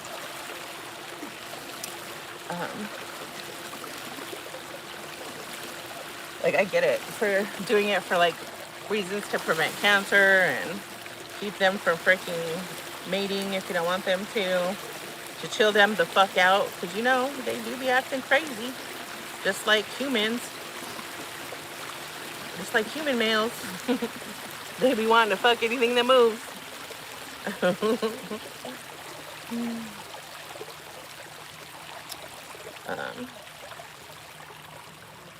Emma was like, you should just tell that trainer that's close to us that we she's fucking funny, that we have him neutered, and we took him to Mexico and we got those implants where they put in like the silicone balls for your dog. I was like, I'm pretty sure they have a way of testing that.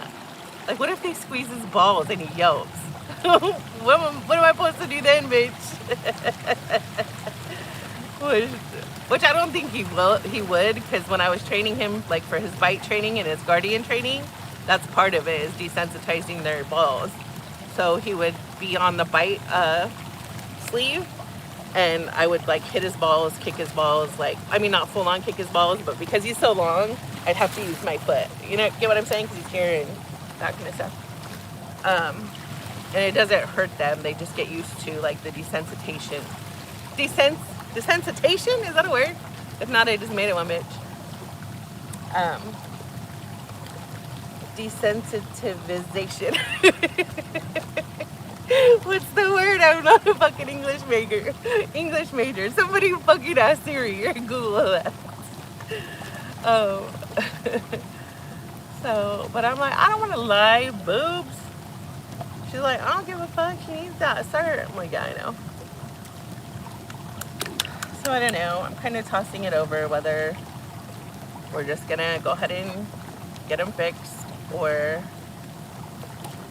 like, the only thing that makes me feel bad about it is because his temperament is so good. And when you own a bully breed or like a intimidating dog, and you really want to pass on those good genes, you know. And this breed is difficult to have and own. I've grown up around pit bulls my whole life, training them like from the time I can remember. My first pit bull was, his name was Toby, and I think I was like 5 years old when somebody brought him to us. Of course, he was like a rescue mutt, you know, like how they did like back in the 80s. I found this dog, so it's yours now. So, but my uncle on my stepdad's side used to have like a pit bull farm, and I was too young to know what the fuck it was about, but I remember going there and seeing all the dogs, and but now I think back and I'm like, I wonder if he was fighting those motherfuckers. But he was a nice guy. He was part of like the nice side of my stepdad's family. My stepdad was a kank, but a lot of his family was super dope. Super dope, super dope. Okay, what shall we set this heater at to not freaking make it boil a bitch? I usually like it at like 98 max. But it says it's 95 right now, and I feel like that's not warm enough. So we're gonna do 97 and go from there. Let me make sure it's on. Okay, it's on.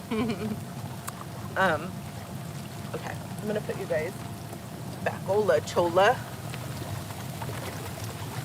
back here. I think Emma will be home soon. I don't know if dinner's pre-made or not.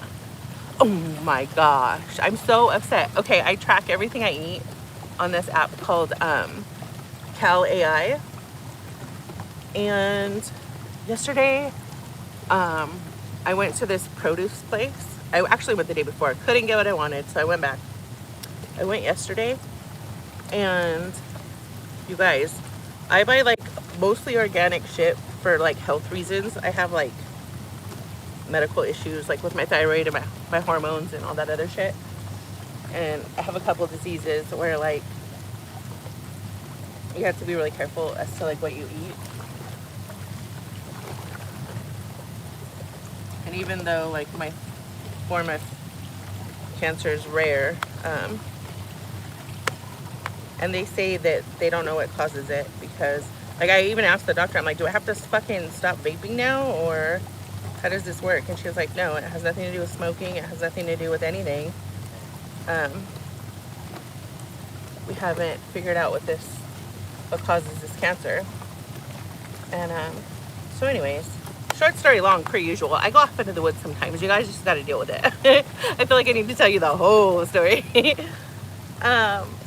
So I always get like organic shit, but again, I'm frugal. So we happen to be blessed enough that the Walmart near us has like a pretty good selection of organic stuff. Not only that, they deliver, bitch. I have not stepped foot in a Walmart since COVID, with the exception of buying things for camping trips and having to go in and pick it up because we were in the rig.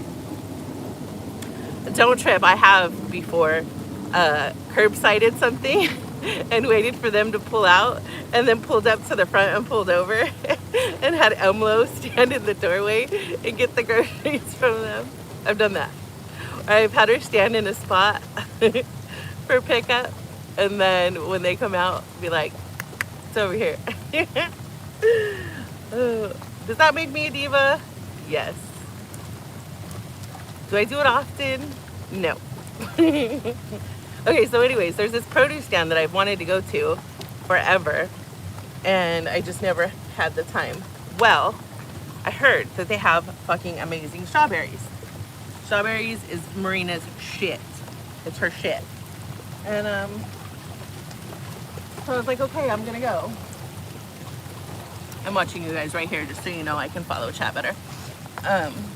So I was just gonna get like one little basket of strawberries, and then Emlo, the first day I came home and didn't like stand in line because they were out of strawberries. They were getting like restocked in like an hour, but it's literally picked like from the freaking ground and then put in baskets and sold like that. That's how fresh it is.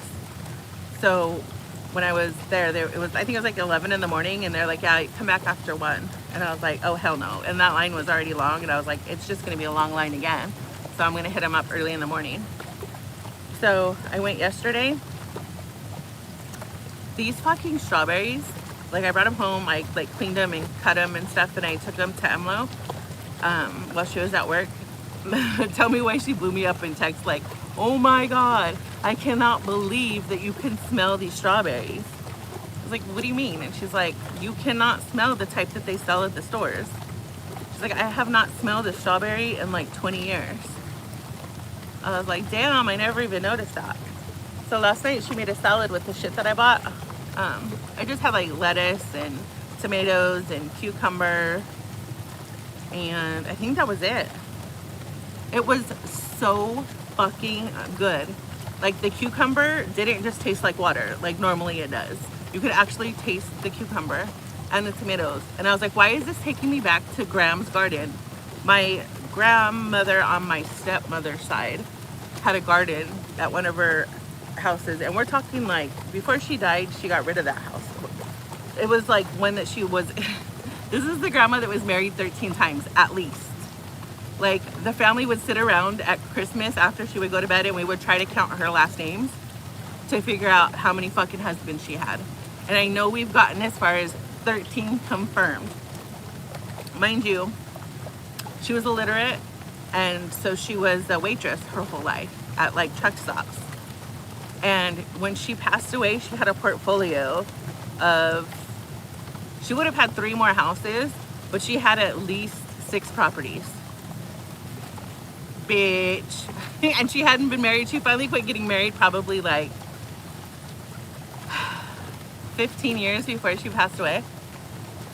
So she did well for herself. She married up, bitch. She might not have married up that high, but she married up so many times. She was able to get a fucking nice portfolio from it. I'm like, ain't that a shame? Some bitches have no shame, but whatever.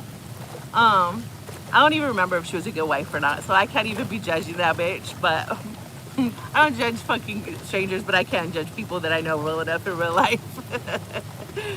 But so yeah, I was like, damn, I never fucking noticed. So I think I will be making that a thing to do. I mean, yeah, Walmart is convenient when shit's crazy. They deliver to the groceries, but it's worth making the drive out to that produce stand. I'll tell you what, I tell you what. You know, it's so funny because I love avocados, and Southern California used to have like the largest avocado freaking trees. I think I can't remember the name of that place now. It's towards San Diego. But I think there's even like a valley that is named after the fucking avocados where the avocado trees used to be. And the last time I went to San Diego, I was like, wow, this is like half the size of what it used to be. And all the orange trees are gone. The orange trees used to be like, there's a place called Redlands, California. All of Redlands was like nothing but orange groves. And you would just like drive through there and just smell fresh oranges. So much so that Disney's California Adventure used to have that soaring over California ride, you know, and it would do like the scents. So it was kind of like an AI coaster, you know. It was all like audio visual, and it used to show like it used to put you like flying over Redlands, and then it would release the scent of oranges. Now, nothing, nada, zip, zero, motherfucking zilch. I'm like, that's so sad. That's so sad. Now it's all warehouses and Amazons and all kinds of shit. It's like people are more worried about their same day delivery than they are fucking getting their necessities. Like getting what's natural, getting what's from God. Speaking of getting what's from God, did y'all notice? I think I brought it up when I was at the river, but I've been kind of following along with that Candace Owens, the bride of Charlie. I almost said Chucky. It's a play on word for the bride of Chucky. Have y'all been watching that? I haven't, like, it's just something that I've been putting on before I went to bed. So I only kind of like half listened to it, but that shit's crazy. Like her going over, like not being able to like tie the ammo to the bullet to the gun and this and that and da da da da da, and just this, I don't know, it's nuts. Like being okay, so I have like a hunting experience, but I've never taken a buck or doe. So I've gone out like using fumes. I know like how to sight things in. My friend's been on the channel. His name's Ron. He's dope as fuck. He's like my family. Most of my friends are like my family because that's just how I roll. But like, and so we've gone scouting together, and we actually went hunting for bear and like a few times or whatever. And then Emlo and I went by ourselves a few times. So, but we've never bagged an animal, and that's kind of what I want to do the most. But like I told y'all, a bitch cannot go without like vaping, and that's the one thing that's gonna get you from getting an animal is scent. So anyway, it's something that I care deeply about, that I find fun, and that I think like I'm a survivalist, you know what I'm saying? Like I'm into like trapping bunnies, I'm into fishing, I'm into like grass-fed beef, like that kind of shit. And I would love to fucking get a buck and like pack it out and do all those things. But, and so I kind of follow what's going on, and like Hebelita are like wild pigs that are like invasive, so the government will like have you shoot them, and there's no limit on them and all this other shit. And if there's a bunch in one area, they'll ask hunters to go out there and all this other shit. But recently what the government's been doing is one, well, let's stick with what pertains to fucking hunting, is they're fucking releasing fox. They're trying to rebuild the fox fucking invasion, because that's what it is. Fox are fucking invasive species, and they fucking kill everything. And if that happens, they're gonna kill larger animals. They kill doe, they kill buck, they kill like all kinds of fucking shit that hunters need to continue their skill to provide for their families. Like, hunters don't waste anything. A lot of them, well, at least the ones that like I talk to or that I know, are very, very into making sure that every last part of that kill gets used, right? Even like my friends will bring, Debo eats raw, so he shares our cows. When we get half a cow, he eats like a lot of steak and ground beef, and he eats game hens and turkey legs and that kind of stuff. And organ meat's really good for them, so he eats like beef heart, beef tongue, beef liver. And so when my friends go hunting, they'll bring the elk heart, whatever, or doe, whatever they ended up getting. They'll bring the organs for him to eat if they don't eat them themselves.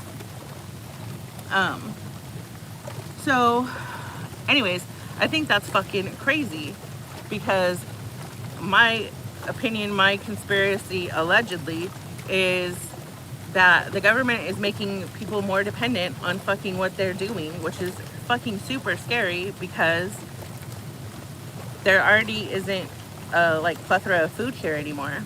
You know, all of the farmland's been bought and sold to China under shell companies and shit. If you guys are interested in like kind of conspiracy theories and all these other things that preppers are into, I don't think that they're really conspiracy theories, because there's a lot of conspiracy theories that 10 years ago were conspiracy theories and they turned out to be true. Everybody was like, oh, fake news, this person's crazy, which usually they try to do to discredit facts until the shit freaking is in black and white and they have no choice but to admit, oh, fucking, you weren't crazy. Okay, don't ever. But anyways, so I thought that was fucking crazy. But what the hell was I gonna talk about too with the, I should have told you guys to remind me. I was gonna talk about another thing that had to do with hunting and all that kind of shit. Oh, so yeah, the bride of Charlie is nuts.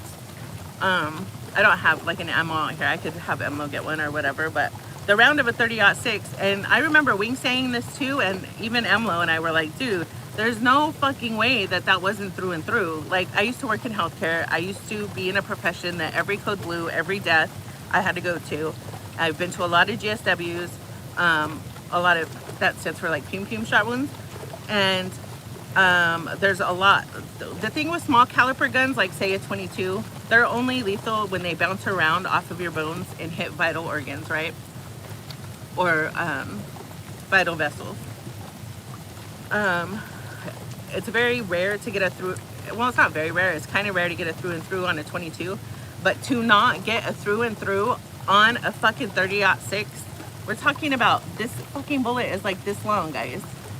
Well, not as wide as my face, but that's camera perception. It's fucking long. And the base of that is all gunpowder, which is the power basically of the fucking bullet. That we're like, dude, there's no way that's not a through and through. But some of the shit that's been put out, I saw a little clip of JRE, Joe Rogan, and what's his name, that comedian that has fucking ADD like me, as bad as I do probably. I forgot his name, but he does This Past Weekend podcast. Funny as fuck.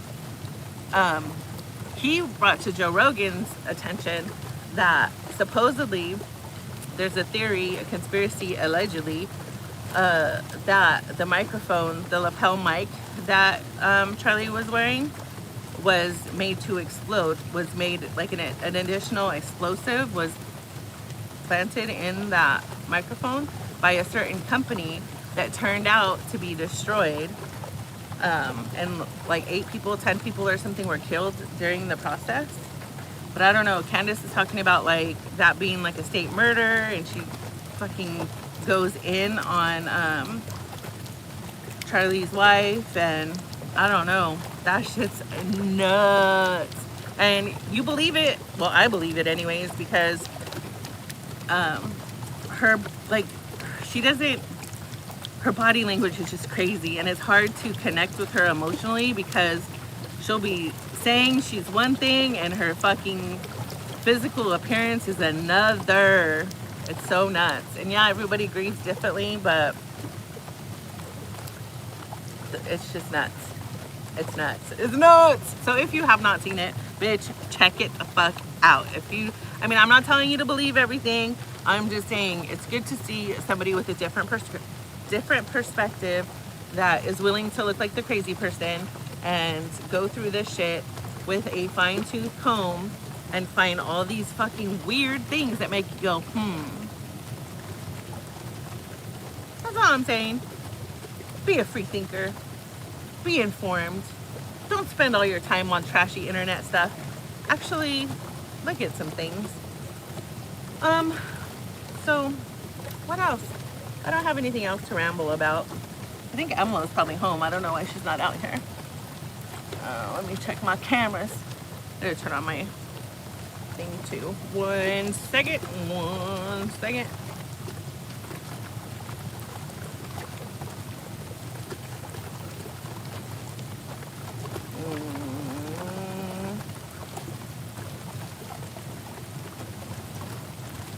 Oh, I haven't signed into my cameras on this phone since I replaced my phone. Ain't that about a bitch? And I'm filming on the other one. I could check on this one. Oh, let me turn on my thing. Since I have this in here.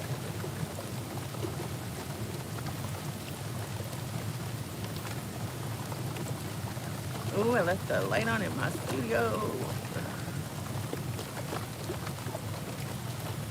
Okay. 2 segundos real quick while I check my cameras.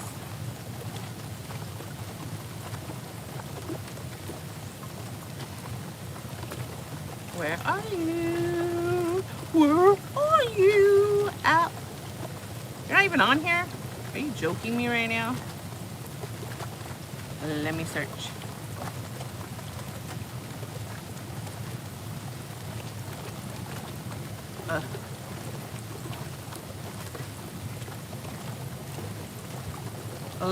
Let's see.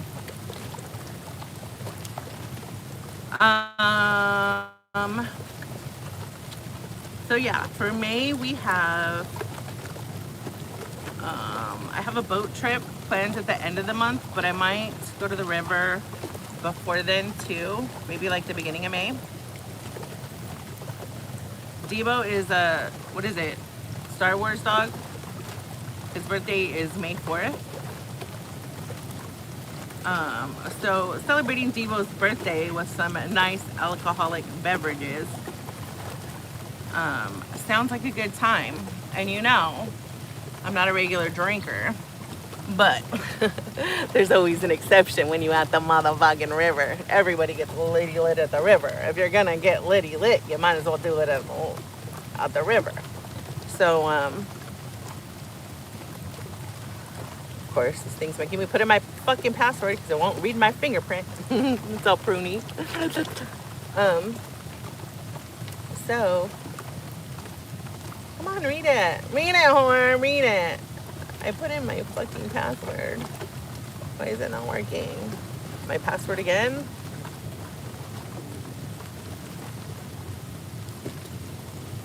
Okay.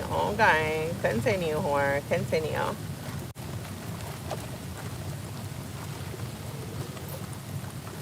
Allow. Okay. Emlo is home. Alright, girl. What you doing? Taking your post-work dump? You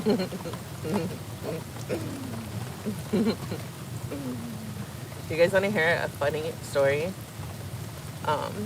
A lot of people. I should ask her if she wants me to tell the story. Never mind. I'm gonna shut up. Let me shut up. So, yeah. Our boat is in the shop until the end of May, so I text my bestie. Our next river trip, she has a river house closer to the lake that we like, But that lake, the only thing that sucks about that lake is that it gets windy, like randomly, and it'll get real windy. So it sucks when you plan a trip there and then it ends up getting windy. But there's an app I use to trip plan our shit. So it's kind of like you just gotta wait till it's close enough to be kind of accurate. The worst thing that happens is you get out on your fucking boat and you're like, well, we're either camping on the motherfucking beach in the cove or we're gonna head back to the marina.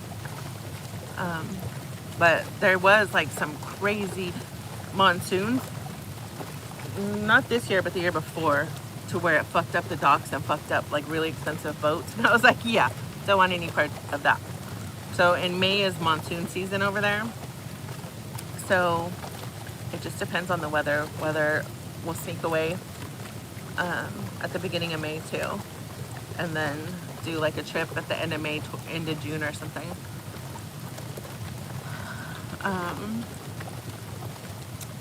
So that's that. Let me text Emma and see what she's doing. See if she's coming out here or Nizzle.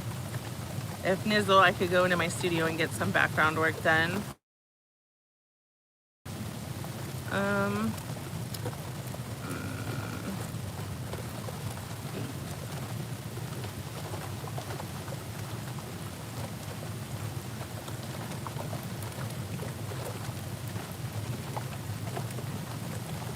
I like it when she comes out here because she gives me her takes on like whatever I'm saying.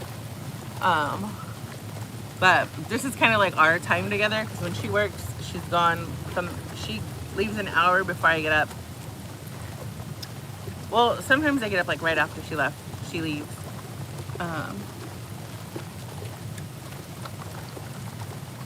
She gets up like at the ass crack of dawn. So most days I don't see her. I just wake up to my little cup of coffee beside my bed. And because she loves me and she does the little things. That's how you know you're with the right person. When you don't have to ask them to do the things that you love, that's the right person. Oh, see, I said, you coming out here? She said, sure, need anything? Let me see. I got battery on this, check. I got water, check. I got something flavor. Nope. I'm good. Just bring my Sepsi Butch cabana. Yeah. And her booty out here.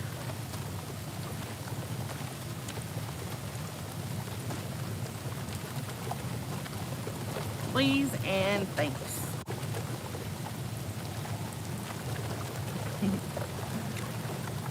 All right.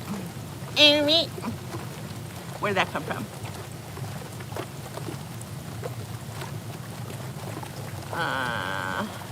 Happened. How come I didn't see that comment?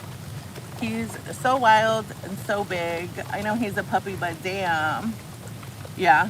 The thing with dogs, and especially like bully breeds, well, these, okay, Connie Corsas that are fucking hard to train. I started talking about that and never really fucking finished. Training pit bulls, when they're 8 weeks, you could like start training them. Well, even before then, they'll like sit, lay down, come, like do tricks, all that kind of stuff. And they have that need to please you. And that pretty much stays in line with training their whole lives, right? You can take away treat training like really early, say like 10 weeks, and then they'll just do it for love and affection and all that good stuff. When people say, do not get a Cane Corso if you are not experienced in bully breeds and training bully breeds and living with bully breeds, take it fucking serious. Like, I was like, whatever. And even when we were in between our two girls dying, our last pit bulls dying, and before we got Debo, I'd already had him picked and I was already planning to go pick him up when he was 8 weeks. We had the toy hauler here and we were getting the sleep number bed delivered for the toy hauler, and they were bringing it back here, which they won't do. If you guys order a sleep number bed, yes, they're thousands of dollars, but if you ask them to install it in your trailer or whatever, they will not. You have to do that shit yourself. However, I am a fat tipper. And I was like, everything has a price. So anyways, they at least brought it into the toy hauler, but they didn't install it. I had to install it myself. There's a stream on my video of me actually breaking the bed to do it. But anyway, they'd seen the crates, like large crates outside, because I was getting them out from the garage and cleaning them and all that stuff, getting them ready to crate train him. And so they asked, like, do you breed dogs or whatever? I was like, nah, our dogs just passed away. And he was like, oh, what were they? And I was like, pit bulls. And he was like, oh. And we're about to get our new puppy. I want to say like 2 years had passed since our girls had passed away, and we'd said like we weren't ready, our herds weren't ready. We were gonna wait like probably 3 to 4 years. But we ended up stumbling across Devo's breeder, which it was his first litter, and he's a UFC fighter. He actually trained my friend's cousin who was on, what is that fucking show, the UFC Ultimate Fighter? And he was a UFC fighter for a while. He's retiring though. He's about to, I think his last fight's coming up. I forgot. But anyways, so she was like, I just found your guys' next dog. And Emma was like, you know the boss makes all the decisions. Give me the information, whatever. So she sent me the information. I got a hold of the breeder and I was like, can you send me videos of the litter doing this, this, and this, and this? Because I wanted to see which one was aggressive, which ones, like how they interacted with other dogs, toys, and this and that, blah, blah, blah. So I knew I wanted, because your girl likes a challenge, and I don't do anything small. I wanted a dominant, like protective dog that was going to serve his purpose. Hopefully, like, I knew he'd be probably show quality by the way his structure was, but it's hard to tell at that age. But his grandma was like an AKC Grand Champion, which is rare for Connie Corsos. So he came from breeding lines. So that was good. So there's 2 dogs that were dominant, him and one of his brothers. And so I picked him. And so I started right away with training him and all this good stuff. But this breed, they will try and challenge the pack order every time they grow like this much. And you have to take it back to square one. You have to take it back to like, nope, I eat before you. Nope, I come in the door before you. Nope, I do this before you. Because they'll try and challenge you. They will not listen to you. And I even will get on Emlo sometimes because I'm like, don't tell him twice. You tell him once and he does it, you know, but him's a good boy. So I think he probably stopped challenging. God, how long ago would you say that? Welcome, Emlo, by the way. She just joined me in the soup. This feels nice. Feels amazing. Right? After a whole day of work. Yeah. What would you say? How long ago would you say? Because I'm bad with timelines, that he stopped challenging us. Probably like 9 months ago? Yeah, probably. Yeah, and he's what, 2.5 now? Yeah. We're in April, May? Oh no, he's almost 3. So yeah, so it probably took him 2.5 years to stop challenging us. And then that puppy thing that you're talking about, Michelle, you cannot, like, no matter how well trained or how disciplined it is, like, you have to let them be a puppy because that's just their instinct, you know? And it's part of life. You're never going to be able to train that out of them. You just got to be patient and just wait until they hit their at least teenagers. And the teenagers is different for every breed, right? Like, he's acting like a teenager now because his lifespan's a lot shorter, but it's not too bad. Welcome home, Bubbles. I love you. How was your day? It was an Yeah. Okay, we'll talk about it soon. So, anyways, do you have anything to add to the people? What are you talking about? The doggy? Um, Dogs are amazing. Yeah. They're angels from heaven. And our dog, Deebs, is the best dog that we've ever had, that I've ever had in my entire life. he's the most human-like I've ever had. And it's true what they say about this breed. They have their own, like, personality and, like, facial expressions. Like, they will legit give you the side eye. And it's also, Emma was saying, I'm like, dude, I don't get how he's so much like a human. And she was like, hello, it's one of the oldest breeds of dogs. Like, they were around during the Romans time. So I'm sure they evolved with us, you know? So, oh, speaking of this motherfucker, he took a big old shaduki in my living room yesterday. Can we talk about that? Poor baby. I had to shampoo my carpet. Does it smell better in there? Oh yeah. Okay. Okay, so of course D was potty trained, but sometimes he gets the shits. He gets mud butt like everybody else, you know? So he's had mud butt twice, and he's accidentally done number 2 in our house. But usually once was by the back door and once was by the front door, which was like tile, you know, so that's easy to clean. And the first time, I think I was just dead asleep. And then the second time, he tried to wake me up, but I didn't get up. Because he does this thing where he'll paw at you. He'll come to your arm and nudge you with his nose, or he'll take his paw and he'll like put it on the bed to wake you up. But he knows how to talk. You know how people treat their dogs? They train their dogs to talk with those buttons. He does that too, but I was like, we travel a lot, so I'm not gonna do the button thing. I just need to know basic yes or no answers. So how I trained him is for a yes is sit, and for a no, he just looks away and ignores me. So if I ask him a question and I go like this, he'll answer me. So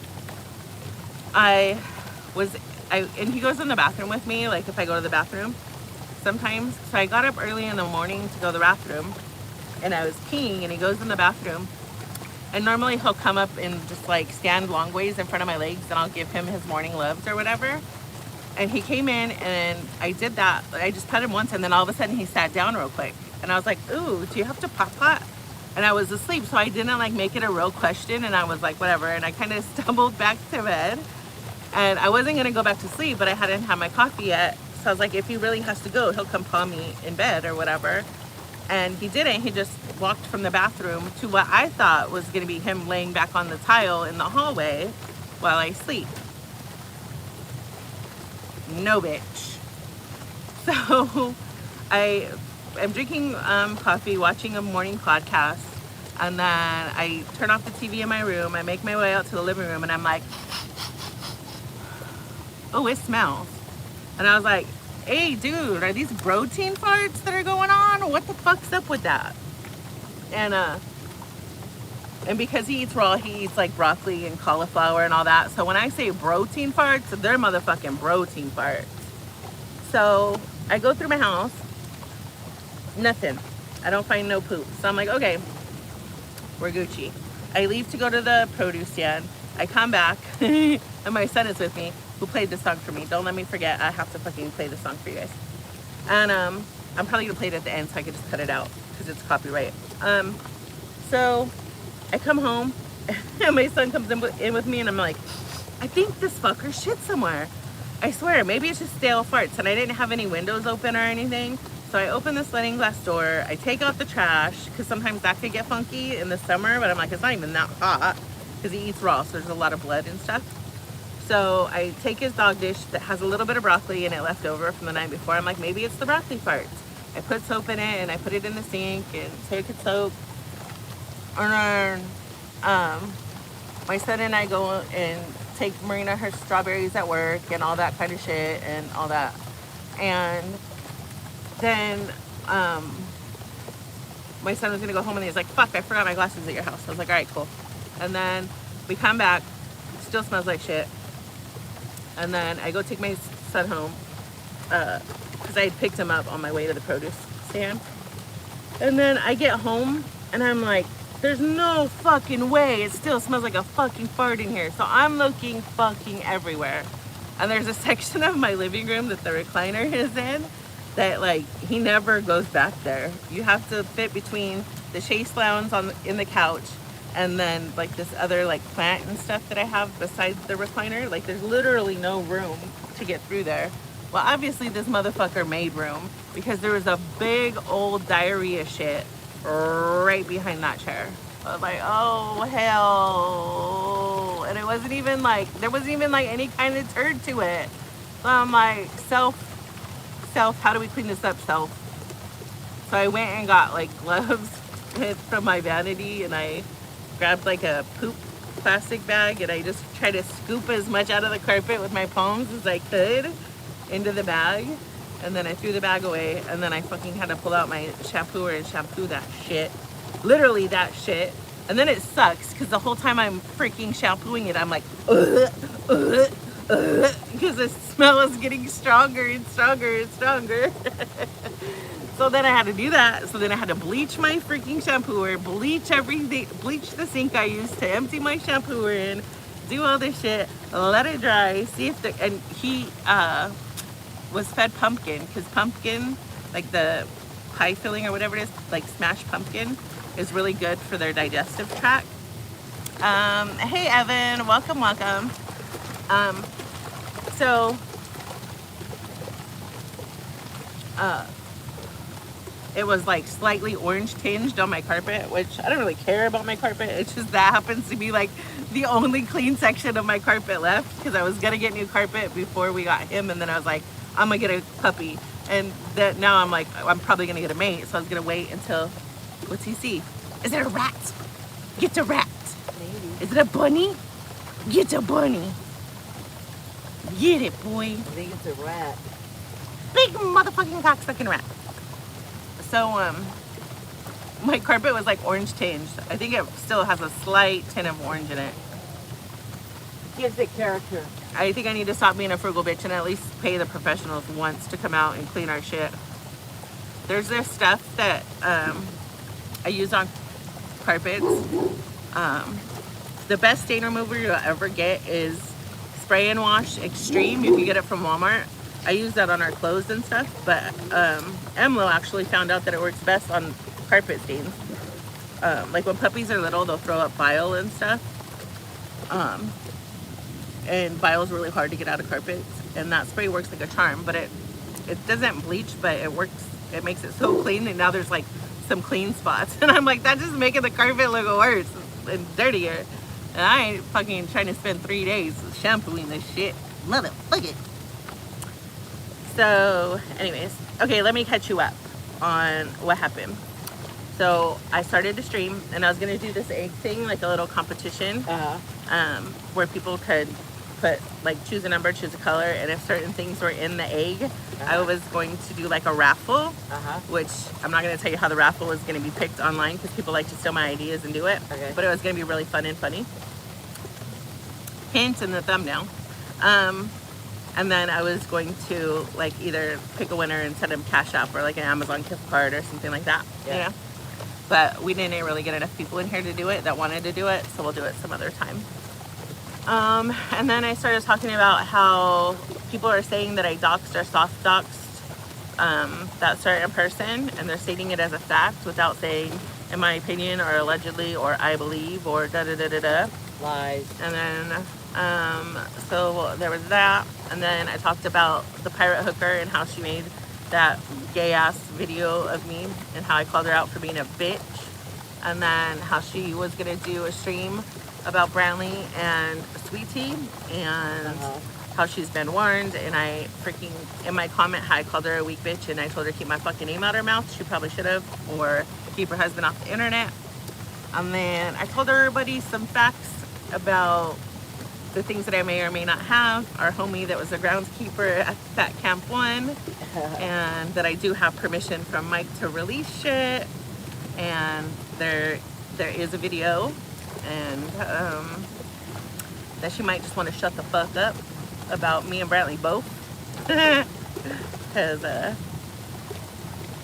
one, she's a bigger channel than I am, so she shouldn't be fucking talking about me, because really that only gives me subs, but I don't fucking want your dirty ass subs, you dumbass bitch.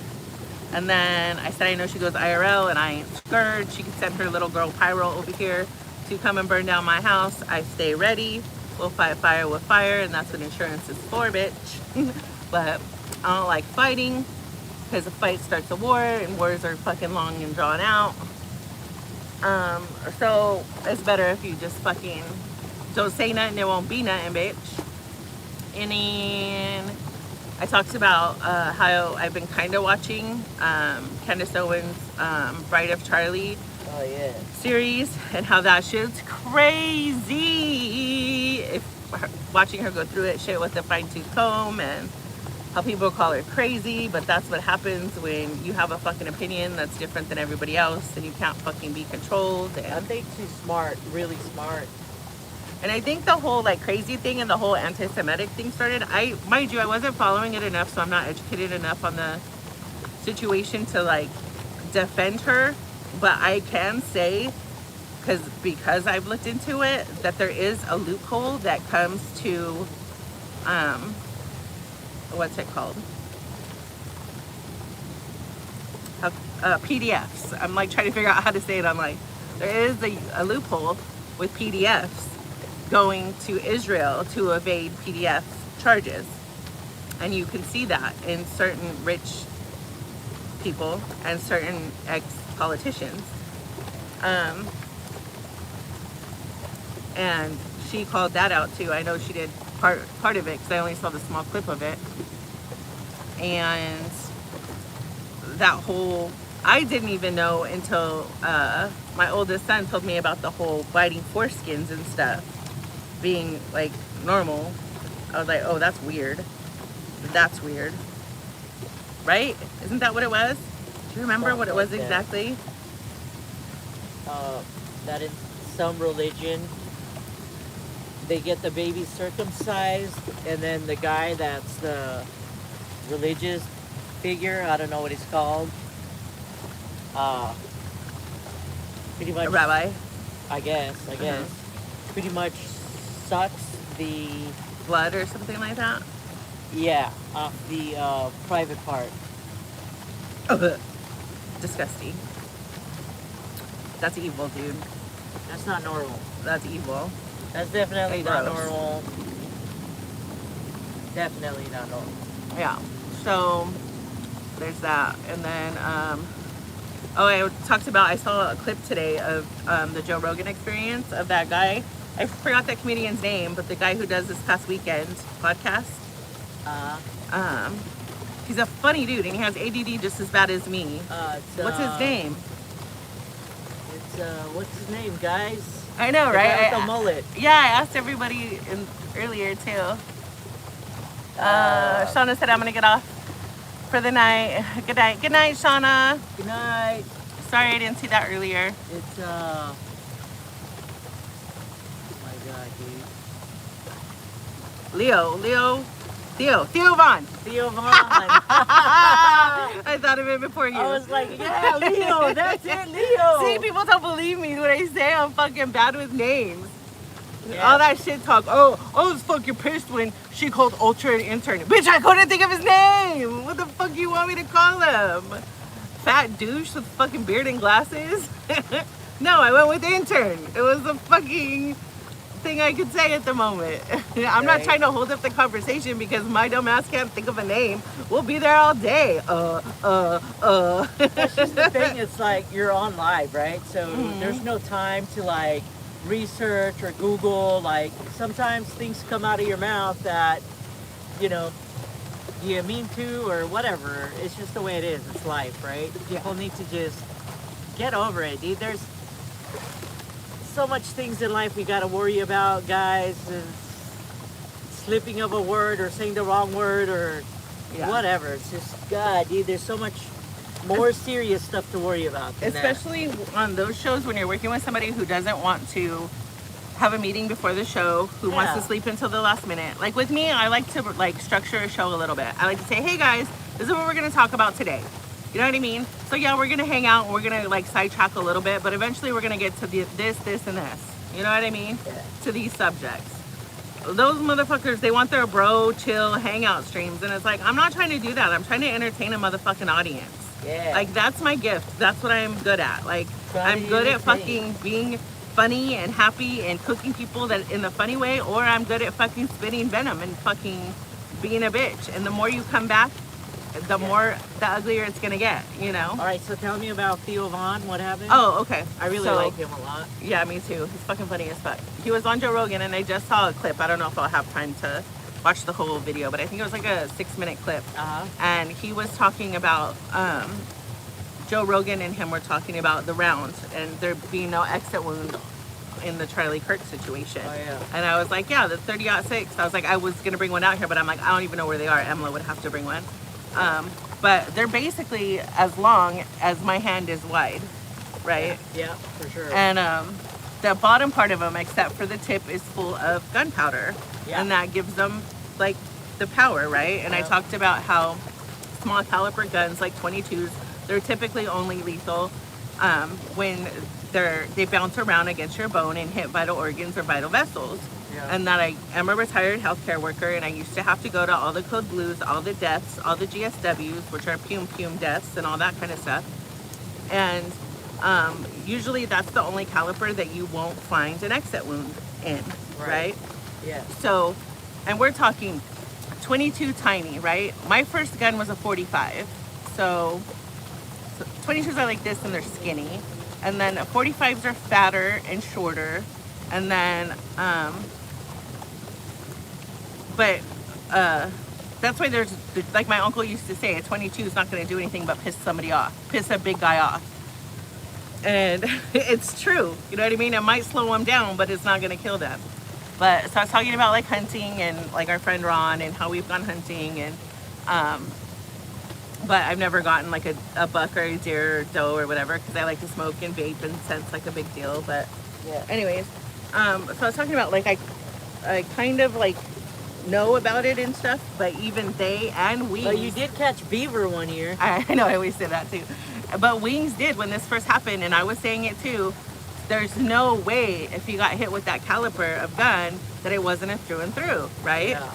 And then they also, I forgot this part too. They also talked about the logistics of taking apart that gun and putting it back together. And Wings had mentioned like that kind of gun, pume. I need to stop saying gun, damn it. That kind of pume requires a screwdriver to take it apart and put it back together. And they mentioned something else in this clip too about the logistics of that. Oh, about sighting it in. Because remember how Ron taught us to lean over like the Jeeps when we were shooting and sighting in the rifles and stuff? Yeah. That you have to do it stationary, and it takes like 3 or 4 times to sight it in. Right. Because somebody has to be with you and scope it or whatever, and you adjust your scope and all this kind of stuff. Yeah. So the distance, which was like 150 yards, which is doable because 300 yards is considered like a good shot with a long rifle. So 150 yards is doable, but there's no way that you're going to have the time to go onto a roof and disassemble a gun and not take any freaking shots to zero in your scope and make that accurate of a fucking shot. Yeah. Point blank, period. So they also talked about, Theo Vaughn brought up how the theory, the conspiracy allegedly, is that the lapel mic was made into an explosive. Oh, yeah. And this I hadn't heard. This part right here, bitch. Are you listening? Yeah. Turn your ears on, motherfuckers. There's a company that is accused of implanting an explosion into the lapel mic. That company was either bombed or burnt down, and like 8 to 10 people, I can't remember, were murdered or killed during this situation? cover up, shall we say? Wow.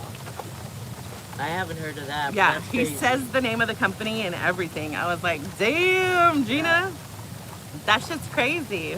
I mean, that's very possible. Very possible that it wasn't from a fume, it was from a mic. Yeah, and so it's like all this stuff that Candace Owens is saying, calling Erica Kirk into question, the way that Erica Kirk doesn't connect physically with her emotions that she's trying to portray, you know what I mean? Yeah. And then this, bitch, like, Yeah. it's crazy. Yeah, it's pretty nuts. I mean, the whole situation is tragic. Somebody that freaking young should not lose their life, point blank, period. But especially somebody who's just out trying to do what they feel is right. You know what I'm saying? All he was doing is talking. Right? He was talking to young people. Encouraging thought. Yeah. Encouraging young people to get out there, to debate, to talk, to express what they're feeling. Like the whole generation, pretty much. Like he would give all kinds of people he wanted to see what that generation was all about. You know what I mean? Mm-hmm. Younger generations and stuff. Mm-hmm. To get them to think. I mean, I don't know. It's sad. It's sad. No matter who it was, anybody like that was dealt like that it's just a bad thing. Right. You know. Then you have the poor kids and everything else that goes along with that, and it's just a sad situation. Yeah. And it's like, I'm not trying to accuse their mother of doing it or being involved, but it's just like, I'm open to the speculation that Candace Owens is creating, and all of the history and stuff. It's like the points that she's pointed out and the timeline that she's pointed out. It's pretty hard to deny that their relationship wasn't fake. Yeah. You know what I mean? Yeah, like, all you have to do is just keep an open mind and hear both sides, or both sides of a situation, both sides of a story. But yeah, keep an open mind and give that person their shot to say what they feel, and then you make your own conclusions. Like, yeah, I feel like she's got something there, or no, I think she's lost it. But at least listen. That's what I would say. At least listen to the person and see what they got to say. Right. But I think she's right on with that French guy's, the French president's wife. You know? I don't remember. Maybe I was asleep during that part. The French president's wife, she's saying that used to be a man. So she's saying that Oh, lady, like Big Mike. yeah, like that lady's transgender. Wait, hold on one second. There's another thing that I want to talk about too, is because I have been accused of being like homophobic or whatever. And the only things that I've ever said about transsexuals is that, and I believe this fully, is that I feel like the Democratic Party is using transsexuals to lock in votes. Just like they did with African Americans for a lot of fucking years, until African Americans got smart. And they're like, Republicans are the motherfuckers who freed us. Republicans this, Republicans that, Republicans are this. And I mean, yeah, you have the brainwashed college kids that are brainwashed from other countries and people that are high donators to the universities. They're being like indoctrinated and stuff, but people who've actually lived life that are like what, Gen X and on, they voted differently, you know? So anyways, okay. Anyways, about that, I think she was spot on saying that that lady's transgender. I mean, I'm sorry, but when you look at that person, something's way off. All right? I mean, you have two eyes. I mean, I'm sorry, but something's off. So she pointed that out. So when she pointed that out is when I was like, people were saying she's losing it and stuff. But to me, I heard what she said. I looked at the person and I'm like, something's off here. So she might be right. I don't know. Right? But I think she's a pretty smart individual. A lot of people hate her. A lot of people like her. Yeah, if we were going to have a first colored president, I wanted it to be her, not no fake freaking colored person like Kamala Harris. Like, I would totally vote for Candace Owens, 110% if she ever ran for president. Yeah. And not just because she's a woman, and oh my God, it's the first woman. It's because she's an intelligent human. Yeah. You know what I mean? For real. Anyways, I don't know. What else you guys... Did you see that we went into space again or whatever? The space rocket, we went into space again. I feel like all of that shit is fake as fuck. Really? I don't know, I'm a conspiracy theorist. All those videos, it's like, I don't know, dude. And even if it's real, like, I feel like, why are we wasting money? Yeah. When everyone's suffering, when the economy is bad, you know what I mean? Like, why are we wasting money orbiting around the moon? You know what I'm saying? Like, save the fuel, save the rockets. Well, they want to save the planet now. Well, start saving the planet by helping the people that live here. How about... No, I'm saying they say they want to save the planet, but they use you all wanna this save rocket the fuel, planet? all No. this... Instead of spending all fuel. this money on, I guess it was Elon Musk, so it's not NASA apparently, it's Elon Musk's deal. But if he wants to help the freaking planet, he should have saved all that money and put all that money into finding child predators and people that hurt children. How about start there before you shoot rockets into this? Well, not nowhere? only that, ending world hunger is easy as fuck. And it's Yeah. not dropping rice in Somalia, dude. It's fucking buying everybody chickens. Yeah, there's It's protein in meat, and they reproduce like a motherfucker. carp Yeah. fish. I've eaten carp before. I think it's actually a really tasty fish. I know people are like, they're bottom feeders. Actually, I've opened up like hundreds of carp's stomachs, and all they have in there is plants. They eat the plants. That's all they eat. They don't eat nothing else but plants. But anyways, they could like build them ponds and, you know what I mean? Fill them with carp and Yeah. fish, and there's ways to do it, but they don't want to, obviously. But to me, it's like, why waste all this time and money, and just, especially now in the economy and the way people are struggling, and just help the people? How about that? Right. But And even though I said something negative about the Democratic Party people, I did vote for Obama, not once but twice. I'm more of like a centrist, and I vote it according to whatever will benefit the country yeah, the most people, what'll make the biggest change in the most people's life. or Not like us, like I never was like, ooh, I need gay rights. Gay rights matter before anything else. No. There's way more straight people that need way more things than for me to have medical benefits. You know what I mean? I've just always been that way. well, we're not. We're just We're we vote for whatever we think is best for the majority.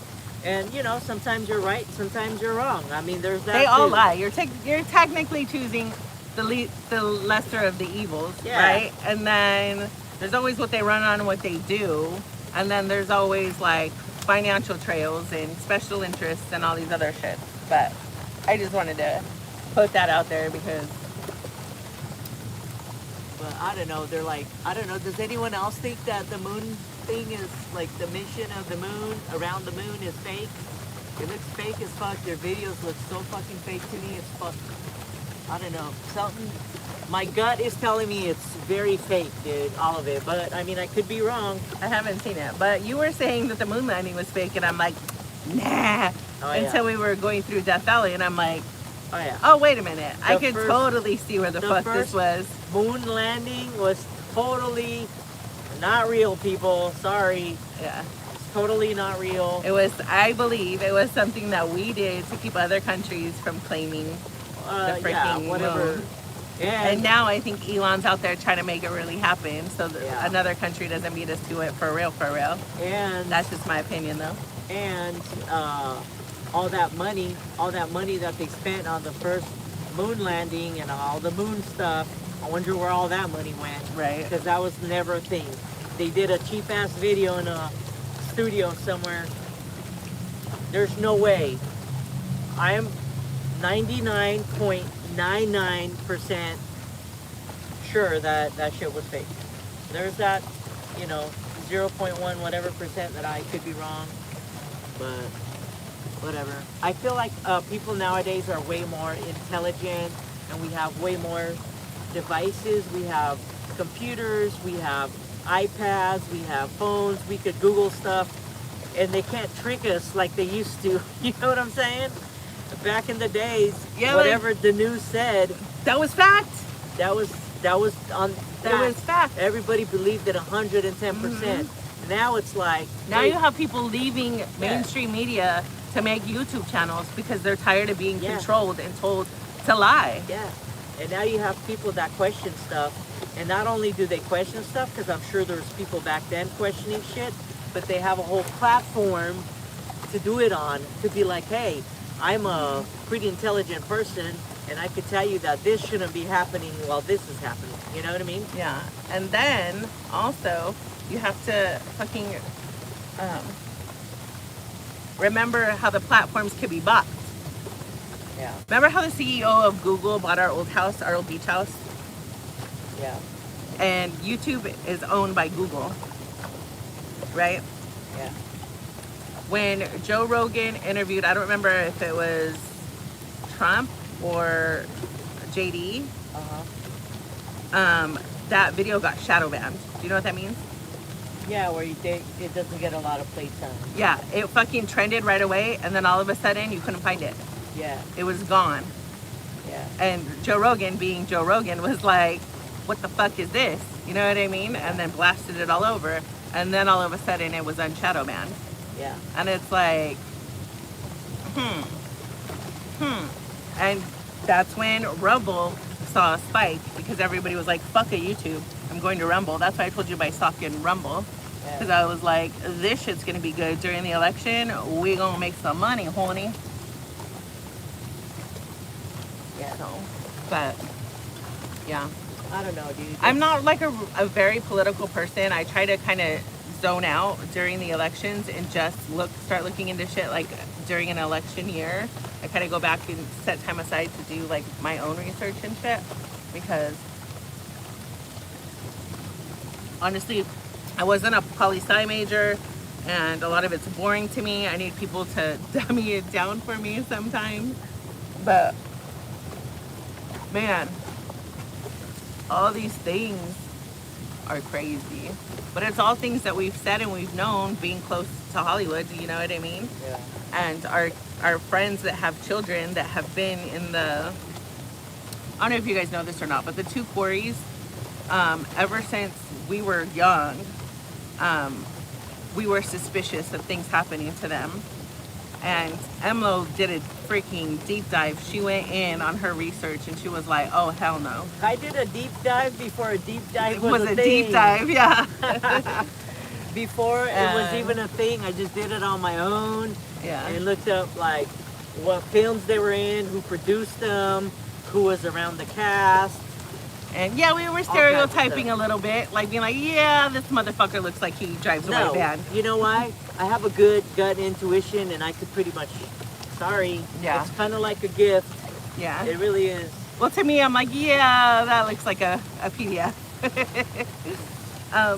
So our friends who've had children that are in the industry, we've always said, don't trust the stage people, the stage moms, the stage dads, the stage brothers, the stage cousins, the whatever. Do whatever the fuck it takes to not leave your child unattended in the industry. And one of them took their child out of the industry and moved the fuck out of state because they were like, there's sketchy shit trying to be done and that ain't happening. And he was on some big Nickelodeon shows too. And they were like, yeah, this isn't gonna happen for him. I don't want him in this industry.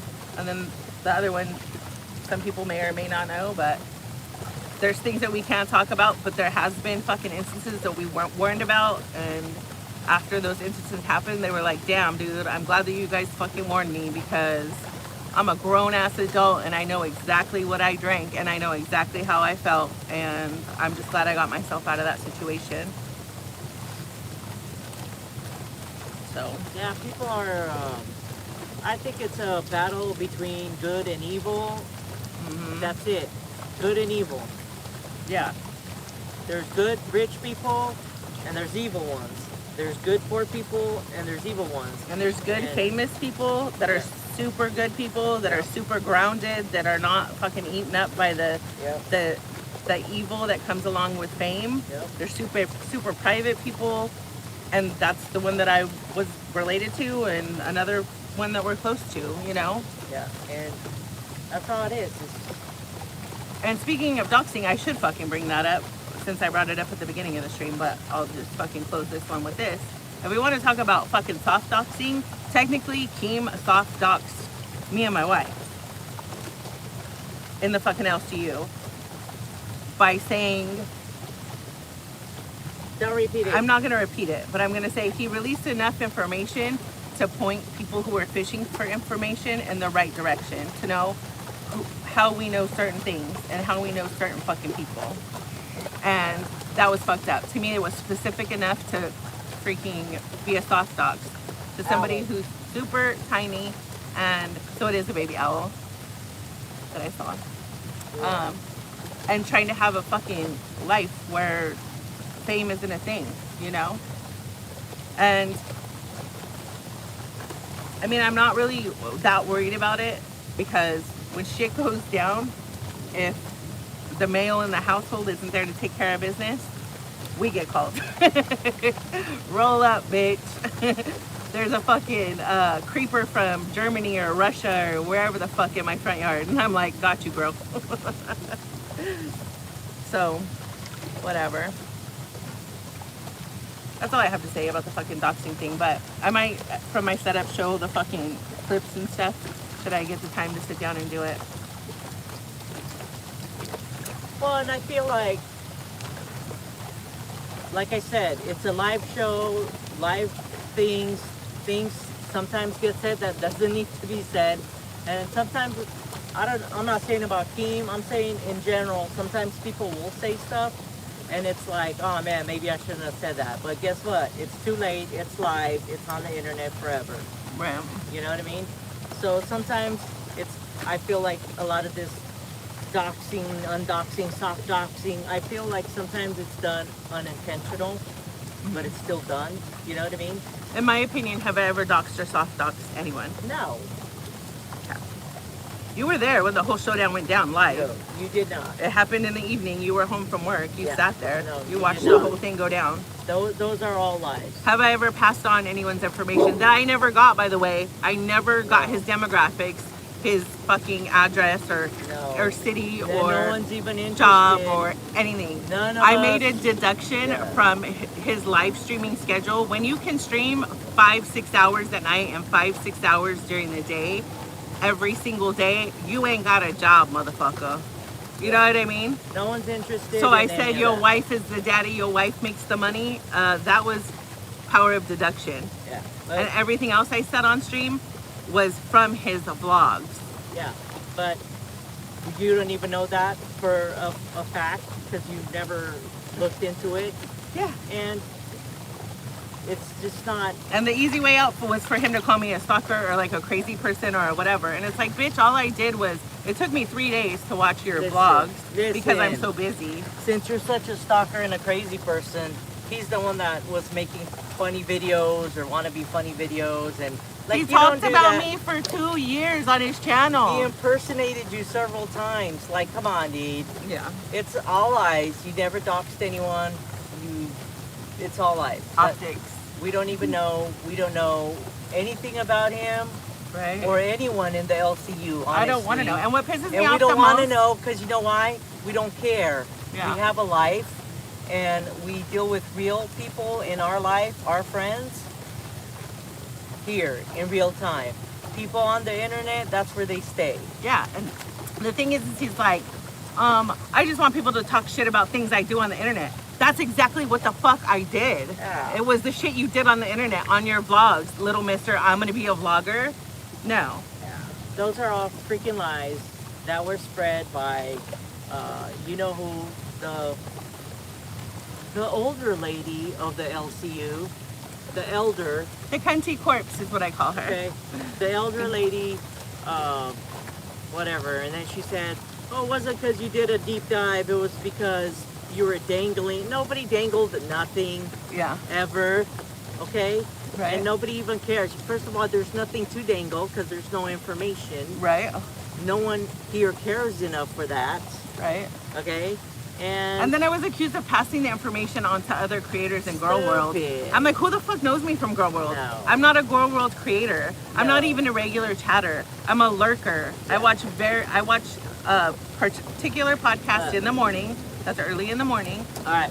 And then when people fight, I go around to get their different narratives. I'll tell you what it is. For some reason, I'm outside and wet, like all the time. I don't fucking have reason, earbuds in. Let me tell you. For some reason, a whole group of them there, like a handful of people in that place, hate on you big time. I know, dude. When I did They're my jealous fucking of you. Fat Camp 1 versus Fat Camp 2 video, Tina's hating the whole fucking time, dude. This is reality, guys. Y'all want to know the truth? The 2 of you that are in here, we appreciate you. 6 of you. Listen. You can put your face on camera. I don't know why you never do. I don't care. You're not liable for anything that's on my channel. Okay, I'm going to tell you guys. I have an LLC. Ain't nobody going to come for you and your shit. I'm going to tell you guys. Wait. I'm going to tell you guys. That's the chat. Here's the camera. Here, turn it to No, I don't you. want to. Just turn it to you. No, I'm just going to tell them. Turn it to you. Oh my God. There you go. All right. People want your take. They relate to you better. Okay, if they see you. here's the thing. a group of people in that place, LCU, whatever, really hate on Zeta Ray. They're jealous of her, and they've been jealous since day one, okay? They're jealous that she has a life. She has a life that's put together well, and I don't know. And I'm fat, and I'm outliving them. And she's confident, and she's fat and overweight, according to them. She's the fattest one there. And everybody turned out fatter. yeah, and they just hate on her no matter what. She's a good person. I've known her all my life since we were pretty much teenagers, but she's a really good person. But for some reason, a handful of people just hate on her there, and they spread the hate everywhere, and now it's like you can't get away from it. You can't. Yeah. Because that handful of people have been there the longest. Yep. You know what I mean? And people will not take your side because they want to be in good with them, so they'll take their side. But they're jealous, man. I'm telling you, they're jealous. We rolled up to Fat Cap 1, and they were jealous. The first day. They were jealous of her truck. I'm not here to brag. I'm not. We've been in hoopties. We've had broken down cars. We've had. I had a Nissan Sentra with a broken out window that I broke myself because I locked my keys in there. Yeah. The air conditioner didn't work. It would drip water on your feet. We grew up poor. The stereo got stolen, so we would pretend to change stations and sing the songs. Well, anyways, we rolled up. She drove a 3 different colored Geo Metro. It was red, white, and blue. And every time she would roll up, I'd put my hand on my heart and sing the national anthem. Hey, we've roughed it, so I'm not saying that we don't know what that's all about. But I'm telling you, we rolled into Fat Cat 1, and people were looking at her, expecting her. We were even told this. We were expecting Zeta Ray to roll up in a hoopty. And when she didn't roll up in a hoopty, and they saw that her truck was very decent looking, they're probably like, how is this, in their words, overweight, fat chick that has all this confidence actually successful too in real life? I'm telling you, man. And then as Fat Camp went on, you know how it is, people kind of pump you for information or whatever. I was only there the first day. I bonded with Mike and the boys, and then the last day I was there and present. But like, I went in and out of the main house, I think when I went to go get my script that day, and people were hitting me up like for information, like about my truck and stuff, and the motorhome too. Yeah. And I was like, oh, we actually brought like our cheapest shit. And they were like, oh, you have another truck? I was like, yeah. But this is not to brag or nothing. I'm telling you, I've seen it in their eyes. They were jealous. We rolled up with our motorhome, and we love our motorhome. Our motorhome I love is like old, when people think I'm broke, because that's when you get the best deals. And vintage motorhome. Yeah. And we love her. We love her. And we don't want anything new or anything like that. We love her. But anyways, that's what it was, dude. You know what I'm saying? And honestly, you got sick, so you were there the first day, and then you made yourself go a few times here and there to go I tried to rally, hang out, bitch. try to rally. I was in pain. So there's that, and then you didn't really have a whole lot of bonding time with these people, and for some reason, they started hating on you. When we got back. Yeah. But when we were there, everybody was fucking, the people who fucking And flipped on me, which would be, we'll go ahead and say their names, which would be Twiggy and Nightmare. Right. Because I played their songs. Because you saved Fat Camp, because she did, with the Starlink. Do you know how many Z-cards I had after day one of Fat Camp because they seen my energy? That's the truth. And that star quality that I have in real life, that's just my personality on display when I'm not in pain and feeling good. Yeah. I had thousands of supporters in the LCU. Yeah. And because of my medical situation, I fucking took a step back and I just watched. But listen. And honestly, if it weren't for Rostov, I never would have come back to the LCU. But listen. Nobody thought about me. Nobody fucking cared. But listen. Oh, happy Easter, everybody. But listen, the thing is, she saved Fat Camp with her little Starlink that she had. But she didn't do it for bragging rights or anything. She did it out of the goodness of her heart. But everybody spun shit around that you were bragging about it and this and that, which is not true, okay? Because honestly, what we should have probably done was take all of our shit and go home when you weren't feeling right. But you wanted to try to rally and try to be there and do your thing, okay? But I never put myself first, ever. But there's none of the, she didn't. I could have kept my Starlink and made my own content through AMLO. She could have went and streamed and all this other shit. Like, there's so many things that I could have done to build my channel and to fucking better myself. But that's not how I am. I'm not a fucking crab in a barrel. Yeah. I'll push you up. I lift people up. I lift women up. So I'm saying, hate, listen to me. Hate comes from below, right? And love comes from above. And that's heaven and hell, and that's people that are jealous and people that want to help you. And that's how I see things, you know what I mean? Yeah. But I don't understand why they're hating on you so freaking bad, dude. You did not, what? Because you're funny, you know? Are you the funniest one? No. Have you ever claimed to be the funniest one? No. I am fucking entertaining as fuck, though, and I am fucking crazy. You are very entertaining, you know what I mean? And, but people turn that into a negative thing. Yeah. Unfortunately. But you know what? The LCU is not the only thing out there. I was making, honestly, I was making video.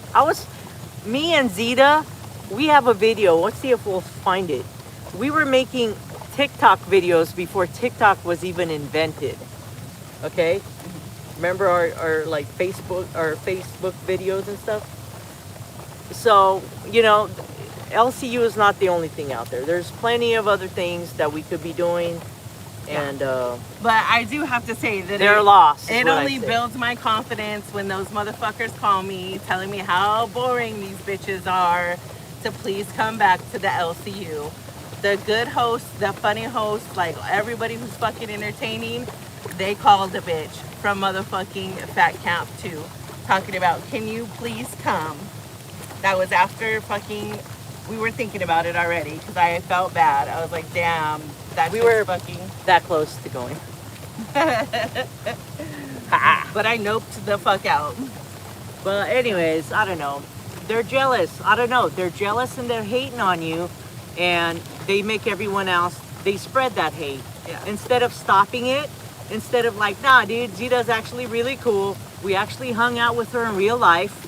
Yeah. She's a cool person. You know, she got sick and we didn't get a chance to bond or anything, but that's not true. Leave her alone or whatever the freak, to stand up for you a little bit. None of them. Instead, they jump on that hate train and they try to pull your ass down. It's like, I don't know, like 10 against 1. How is that fair? It's like 10 people against one person. At this point, it's like 2,500 against one. One person that is so not entertaining and so... Why are you so threatened? Yeah. If I'm fucking not so talented not funny or not entertaining. And so unattractive and so fat and stuff that they say. I would never say that because she's beautiful. You know what I mean? All these people all against one. It's mind-blowing. Right. Why is that happening? And if I'm not a little stylish or fashionista, then why are the brunettes cutting their hair like mine? Why all of a sudden do certain ones have bangs now? Just saying, dude. No, I like Lacey. She's actually cool, and she was always willing to help me or whatever. But I haven't talked to her very much. That's just like from being in host chat and stuff. But that's what's really going on over there. A handful of haters that hate on Zita Ray, and they spread the hate instead of stopping it. You know what I mean? Yeah. Which is... And if you guys want to know the truth, the reason that I got fired from fucking gay is because I was pissed off because a grown-ass fucking man couldn't DM his boss for 3 days in a row to get the access that he needed to run OBS. And I had a trip planned. I made no fucking mistake of it. I told people, I even told Keem, I need to stream from home so I get used to my new setup. And then I'm going to be traveling. He needs to fucking run OBS. Because I wasn't going to fucking give out my stream idea because people fucking copy me all the motherfucking time. But what I had planned for that fucking week while I was gone was to do different goals, and one of them was cliff jumping into like 60-degree water, and from my boat. We were gonna fucking go with the Starlink, and I was gonna cliff jump from different freaking heights of cliffs for different fucking goals. But and in my fat girl bikini, which I might do 4th of July. I don't know if we're going to go to the party lake 4th of July. I'm sure we're invited to Kim's house. We're invited to,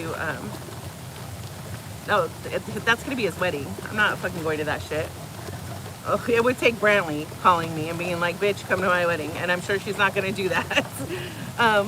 But that was a joke. We're not invited. So we should be because we're cool people, but we're not. It's fine. Right. Well, I said it earlier. Like, I'm a friend of Brantley. I don't know if she would be considered a friend to me. But Brantley's a amazing person. Right? She's cool as fuck. She's really cool.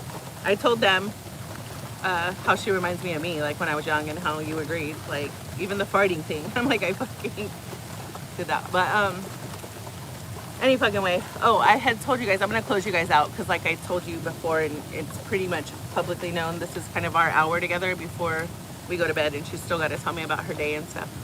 But I told you guys earlier, because I brought up fucking stupid ass, lying ass, snake ass Roxy's fucking name, that I would tell you guys some things about her that are fucking crazy to me. First of all, on Gigi's birthday stream, I popped up just because I happened to catch it while I was getting ready, and it was my birthday. So I hopped up there and I'm like, bitch, is it really your birthday today, or are you celebrating today? And she's like, no, it's really my birthday today. I was like, motherfucker, every Scorpio that I've met, or every November baby that I've met, is either November 8th, November 9th, the 18th, or in the 20th. I've never in my whole entire life, all the people that I've ever known somebody that was my birthday twin. That's fucking amazing.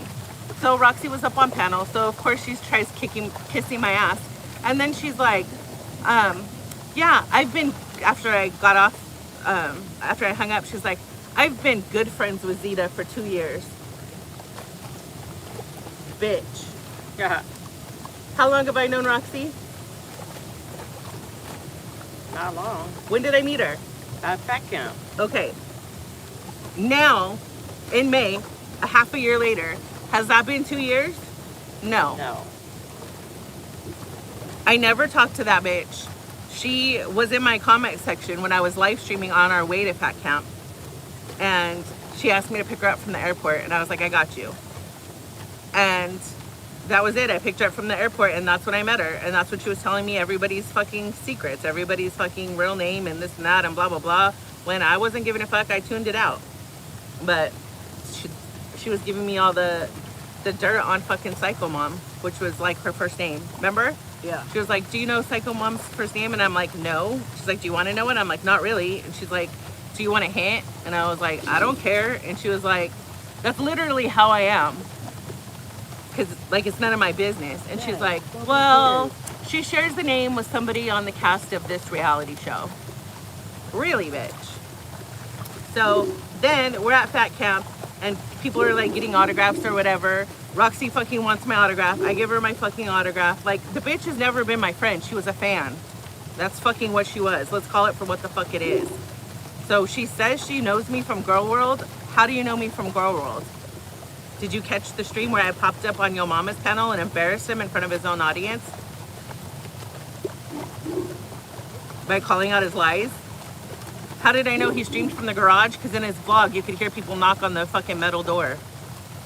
So if you're telling me you own all these things and you're streaming from your garage and I'm calling them into question, how come you're not taking your camera or taking your phone and showing me all these things that you have in your fucking garage? That's all the fuck that was. I was playing chess. Everybody else was fucking playing checkers.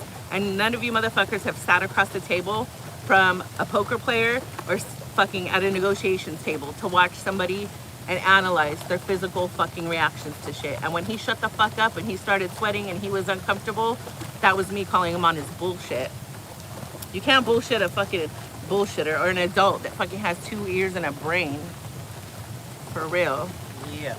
And fucking saying, and not only that, he claims to be a homeowner. Well, why, when he was talking about people getting evicted, he was using the words rent and mortgage interchangeably? If you're a homeowner, you know the difference between rent and mortgage. So, anyways, yeah, and people were hitting me up for his info after that. Like I said, they were trying to fucking sneak their way in and compliment me and kiss my ass, and I told them to get fucked. And later on, people in Girl World did call him out. One of them was Monty, who tried to fucking call me out who tried to kiss my ass in my comments. I think I might have even pinned his comment, but now he talks shit in my comments, calling me a pig and stuff. And I usually will pin those so he can't delete them, so I could showcase his fucking ignorance. And then I think Isaac from Guest Mob did something, and that's just me speculating. I've just heard through the grapevine that they did like an expose on him, but I don't know either one of those people. I don't want to know any one of those people. The only conversation is interested in this guy. The only conversation I've ever had with Isaac from Guest Mob was he was in side chat of a reaction channel, and he went in and went on panel to call them on their bullshit. And I was like, I fucking respect that, because that's how girl world used to be. If you had some shit to say, you got up and you said it with your whole motherfucking chest, and you did it on live stream so people couldn't fake receipts, so people couldn't come up with a story. It was hot, it was fun, it was great, right? Yeah. And so he did exactly what I did to another creator. And the reason that he did it is because some girl, some reaction, if you want to call her a girl, I heard she's a transsexual, I don't know what she goes by, but was accusing him of, well, there was a situation that happened with his kids, but it wasn't as bad as they were making it out to be, and this person hadn't done any fucking research about it. She was claiming to have receipts but wasn't willing to show them right then and there. And then she was like, her stance on it was involving law enforcement for no fucking reason, and she was like, if it comes to children, I'll call them over and over and over and over again. I don't give a fuck if it's real or not. And that pissed me off, because kids are supposed to trust police officers and healthcare workers. And when you do that to somebody, you're damaging a child's trust in police and healthcare workers. You know? And you could be putting a child in more danger by involving law enforcement. You don't know the situation. Stay the fuck out of it. Again, she went IRL. I'm not about that shit. I'm not about that life. But if you want to go there, I'm going to defend myself. So, yeah, so Roxy will make up shit coming, and she tries to use this spin that she's my friend. I don't know you. We're not cool like that. Like, when her husband got sick, like, I was being a friend to her. She wasn't being a friend to me. And then I ended up throwing my fandom to Roxy, because I was like, I have medical insurance. Her husband doesn't. They're going through some shit. Oh, she also lied saying I'm rich. Like, bitch, I ain't any richer than you are. Oh, she, like, her grift is, I'm living off credit because my husband's sick. And this is all things that she said on her live stream anyways. Her husband's a truck driver. They have a trucking business. It's a family business. Her fucking husband's brother, her brother-in-law, was still bringing in the fucking money. But I felt bad for her. And so I sent my fucking fandom to her way. And I dipped out of the fucking LCU. That's the one time I fucking left the Discord, because I was gonna put Becky's house on blast, and I knew the fucking rules. I knew I'd get booted out, so I'd rather fucking leave and fucking put that house on blast and get my little chuckle in, have my little fucking crash out meltdown, get emotional with fucking the group that I care about, the Z-tards that are on my channel, not some fucking random ass fuckers in the LCU.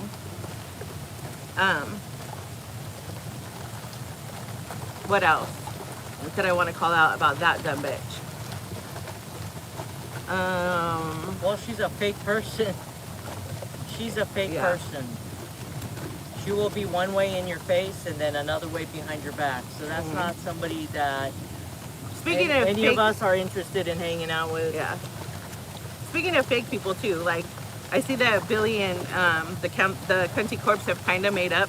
But if you guys don't believe that that bitch is fake and she's not two-faced, why the fuck did you redact all your fucking messages? Only somebody who's talked shit behind somebody else's back is gonna redact their fucking messages. Right? And Billy's not even the type to drop DMs. If you're so real, it's in your say name. It with your whole chest. Yeah. And don't redact the messages. Don't erase stuff if you're gonna say stuff with your whole chest, right? Yeah. So what does that mean? That's why you ain't that real, and you ain't saying shit with your whole chest, homie. Yeah. Because the proof is right there. That's why Kylie Gets Feels is more fucking appropriate than Xylee Gets Real. You know what? Good for them. If they patched up their relationship, that's good for them.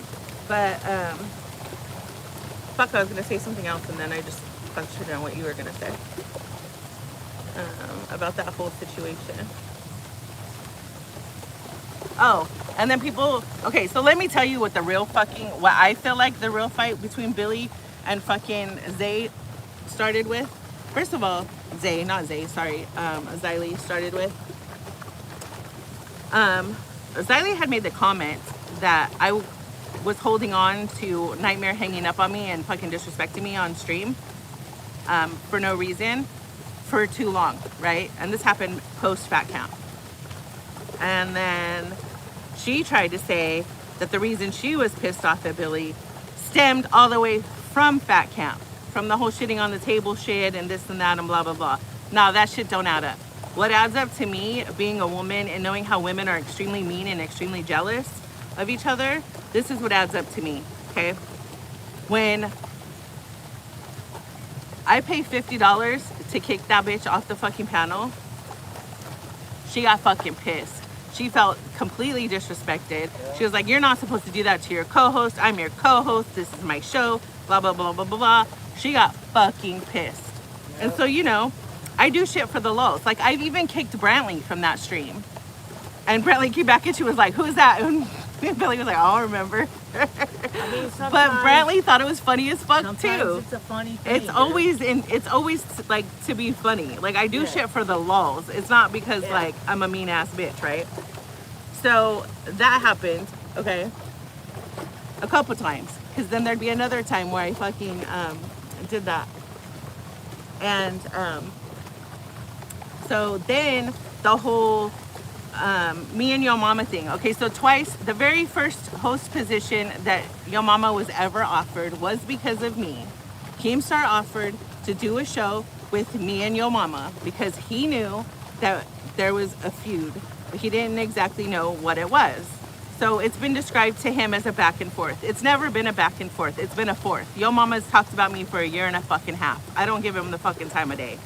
I'll never build a channel because somebody else did it fucking for me or off of somebody else's back. That's why I don't like fucking people who do pure reaction content unless they're funny and talented and can carry on a conversation and make me laugh with their side stories about them or their family or their life, right? So she got kicked a couple times, and then so Yo Mama's supposed to host with me. He's on live on his personal channel, and people in chat start telling him, Keem's gonna put you on a show with Zita Ray. And he's like, nah. And because I embarrassed him. And that's all the fuck I did. I never fucking released any information. I never got any private information ever. I don't fucking want it. I don't need it. I could put you in your place without it. I speculated, I deduced, and I used what the fuck was on your vlogs. And I called out your lies bullshit. So then he was like, no, I won't work with Zita. So that was the first time. And then there was another time too, because I don't know if it was this last time that Yo Mama was solo before Glammy or not, but it was supposed to happen again. And he told me, Zita, run OBS because I fucking can't stand the way that Yo Mama runs it. And believe it or not, even though people would like to say that I can't run OBS, I can. Well, my shit's fucking set up right, but whatever. I run OBS on my own channel. Every time I show a screen, I'm using OBS. I don't use StreamYards. Well, I do use StreamYards if I'm doing a guest panel and people are more comfortable on StreamYards, but other than that, I use OBS. It's not fucking rocket science. But Discord audio is always giving me a problem this last time, but I kind of found out why. Anyway, so I was like, okay. So then that night, he's like, oh, you're gonna do it with Xylee instead. So then Xylee's like, I'm gonna run OBS. And I'm like, okay. And then I'm like, well, I'll make a song. What do you want it to say about you? And she gave me some fucking bullshit about how she's loyal to her friends and family and she's this and she's that. So I made a couple songs. I made a song, she liked it. And then I was like, do you want it in a female voice? She was like, yeah. And then I ended up making one. And then I liked that song better and so did she. So we went with that one. And then so we go up there. So in my opinion, I'm like, this is fucking weird. I don't really want to work with this bitch. I can't stand her fucking voice. She's annoying. She's not fucking funny. She's too uptight. That's not my thing. But I was down to do it, right? So then we start fucking talking and I bring that shit up and then she tries to act like she's like I had pre-planned some shit or whatever. Or she caught some shit in the clip. I'm like wanting her to play the whole clip to get context of it and she keeps trying to fucking stop it and pick it apart. I'm like, just fucking watch the clip, dude. And then Zay came up and she was talking her shit because at that time nobody fucking knew anything. Now, I'm not gonna fight and go over a fucking drama in a universe that nobody knows fucking girl world, nobody knows the circumstances, nobody knows the history. You know how long it's gonna take just to catch people up to what the fuck happened? To have all the information to understand what the fuck happened? And then this motherfucker had already deleted his 15 years of fucking content. So she first makes the claim that what I did was fucking wrong. I basically fucking soft doxed him. I like held a carrot in front of his face and I go IRL and this and that and blah, blah, blah. Whatever. I fucking hang on to the end of the stream because I'm like, I'm not gonna fucking rage quit. I'm not gonna fucking walk off. My best friend comes over and she has the code and stuff to like my alarm, but she hadn't seen my dog in a long time. So when she comes in, you hear my alarm start beeping that it's gonna go off. It's like beep. And then Sally's like, you're getting feedback in your mic. I'm like, bitch, it's not fucking feedback. I know how the fuck my mic works. It's my fucking alarm. Back the fuck off. And then like she would still do like little things when she like reacts and she's like, I wish Zita would like talk straight into her fucking microphone because it's like it's low in one ear and it's not the other. Bitch, that's your problem. My fucking microphone is a dynamic motherfucking microphone. I could talk in the side of it. I could talk like this. I could flip this little switch. Like you don't know fucking dick of what the fuck you're talking about, but you try to act like you do. Shut the fuck up. He's a fucking hater. Yeah. So then, that fucking stream ends. It pushes right into, I don't remember if it was balls or nuts or whatever it was that Rastov and Billy were doing at the time, right? And people are fucking trying to bait them into talking about it. And they're like, oh, like, Xylee's got Zita fired, or Xylee's gonna get Zita fired, or Zita fucking doxed, or this and that, and blah, blah, blah. And I don't remember the exact quotes verbatim, but both Rastov and Billy were like, she Googled the name, let me not Google a name. They made so many fucking jokes about how that wasn't fucking doxing, and she made a big ass fucking deal out of fucking nothing that was even close to what she was trying to make it out to be. And that bitch got fucking jealous because she thought Billy and Rastov were her fucking homies because they hung out on voice chats in Discord 24/7 at 365. But when they had a chance to take a stance on what's right and what's wrong, they fucking went with what they thought was right. Yeah, because they didn't jump on the hate bandwagon.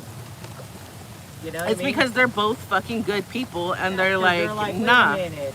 We're not just gonna jump on the hate bandwagon. We're gonna have our own opinions and express it the way we feel. It's called not reacting like a bitch. And that's why we in the biker community call it bitch shit.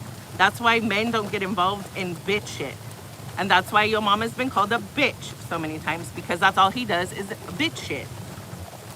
And he ain't gonna show up to nothing. You know how these people fucking say like, oh, there's gonna be like a fight between him and Steak and this and that. You know how many fucking people he was supposed to show up to? He was in Vegas when the other one was in Vegas. He was skiing when the other one was in the area. He's always flaked. He's never shown up. And rumor has it that that's been the case ever since he was in the gaming community, like almost 20 years ago.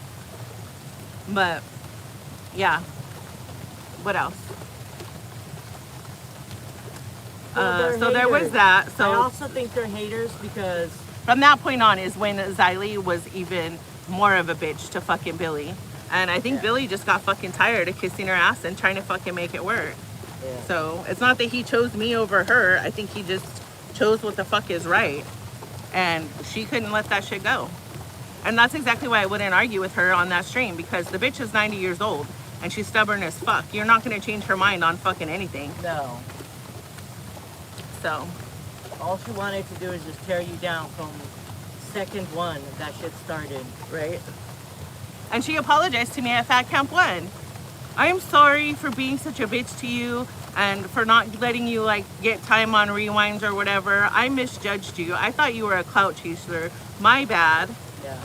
And then what happens? After Fat Camp, she comes back and that happens. And then all of a sudden I'm fucking some piece of shit clout chasing lying ass bitch. Yeah. No, bitch, you just got jealous and now you fucking hate me. Yeah, say it with your whole chest. Why hide behind anything? You're a grown woman. I'm a fucking grown woman. Yeah. It ain't fucking hard. Like, look. I like really Zay. Like Zay is younger than fucking Xylee. She's been in this internet game a lot less than fucking Xylee. And she even said, dude, I owe you an apology. I went in without knowing the whole story. I didn't know his fucking government was on his fucking YouTube channel. You know what I mean? I don't know how far she looked into it, but she was like, I did not know all that shit. And I'm sorry for accusing you of doxing or doxing or whatever. Yeah, because... And that's it. That's all it took. Me and Zay are cool as fuck. Yeah. You know what I mean? Yeah, because people do make mistakes. You don't even have to say I'm sorry. Just be like, dude, I looked into that and I was wrong. Yeah. You know what I mean? People do make mistakes, but don't call yourself real, because you ain't, dude. Everything if you're but. real, just say it. I can't stand you. I don't like the way you look. I can't stand the way you talk, or whatever it is. But don't hide behind, oh, because you dangled this, because you did that, because you kicked me off, because, dude. Yeah. I mean, it's okay if you don't like me. You see how I am with people. I don't give a fuck. And not everyone's gonna like you. Yeah, but I know that people either like me or hate me for being who I am. Yeah. You know? And that's fine. But, and then, I don't know, dude. But at the same time, people like that, right? They spread their hate to other people, and other people that can't make their own judgment or their own decision are like, oh, I don't want to upset her, so I'm just going to get on the hate bandwagon because I don't want to, like... That's why I always ask people why they hate me, and they can't come up with anything. Yeah. I'm like, if you hate me, it's because you're a fan of someone else. Exactly. Like, yeah, I'm fucking mean and bitter on the internet when people are mean and bitter to me. I give what I get. That's how I was raised. You come at me nicely, I'm gonna come at you nicely. You have never... I say yes, sir. Yes, sir. I say yes, ma'am. Like, I'm a very polite person. Yeah. You are... I respect my elders. Unless you ask for some bullshit, unless you coming at me crazy, then fuck you, you an old stank bitch. But I do believe that growing old is a blessing, and I've always said that. And I do live by that. But I'm gonna fucking use that against you in an internet internet fight for sure. Because it's funny. It has to be funny. So, anyways, so that's what that is. So then he made Local Reapers. He tried to throw up in main Discord like, Zita's not getting the show because she did a deep dive on Yo Mama. So I just replied to that publicly and said, that never happened, but if that's the narrative you want to go with, then that's fine. Thanks for half a chance, I guess. And so I guess he looked into it further and didn't think I really fucking did that. But it doesn't matter because he, from the get, has said he's not going to hire horror cows or whatever. And a horror cow is somebody who's done illegal shit or obtained information illegally and posted them on the fucking internet. And the only reason that Yo Mama hasn't been banned from YouTube is because the parents didn't fucking reach out to YouTube to get it fucking done. Instead, they called his daddy wife and was like, we're about to go to court and you're about to lose everything that you fucking have. So you might want to take that shit off the fucking internet. So they gave her a chance. And that was out of the goodness of their own heart because they didn't have to. I don't know if I would have, but they probably were tired of it after getting the one fucking locked up or on probation or whatever for a misdemeanor. So, and yeah, I'll say this publicly too. I helped fucking Sam get that fucking restraining order and all that other shit because that person was making physical fucking threats and doing things in real life, and she didn't know that he had a CCW. And I'm like, dude, he has a CCW. You can have his ass red flagged. I don't know what the fuck you're doing. And then she's like, oh, I'm gonna go see a man about a horse. So, yeah, it's rare that I pass on information, but if you're gonna come for fucking people's real life and do shit like that that's fucking crazy, I'll fucking pass the dime. But that's fucking it. So, anyway, okay, so I think we touched on all the fucking subjects. Just in case I don't end up sitting down and doing a stream from my own thing, from my own setup. I got a video while I was on here. Let me see if I have Discord on this phone.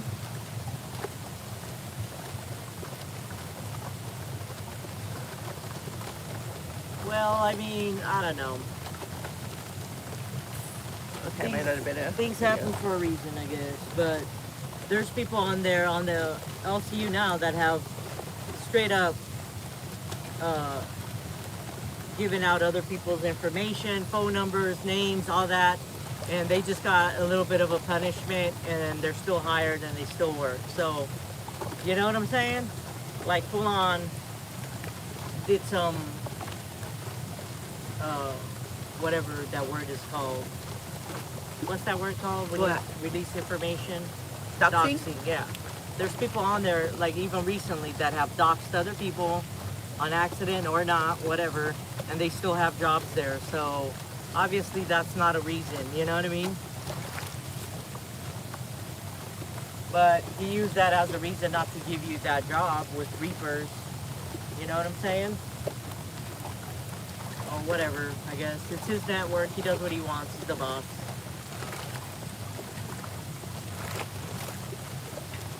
But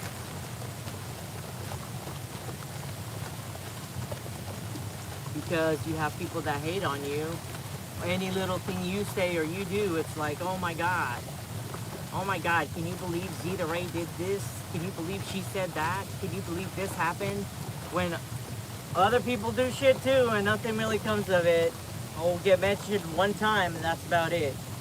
You do something and it's like unforgivable, I guess.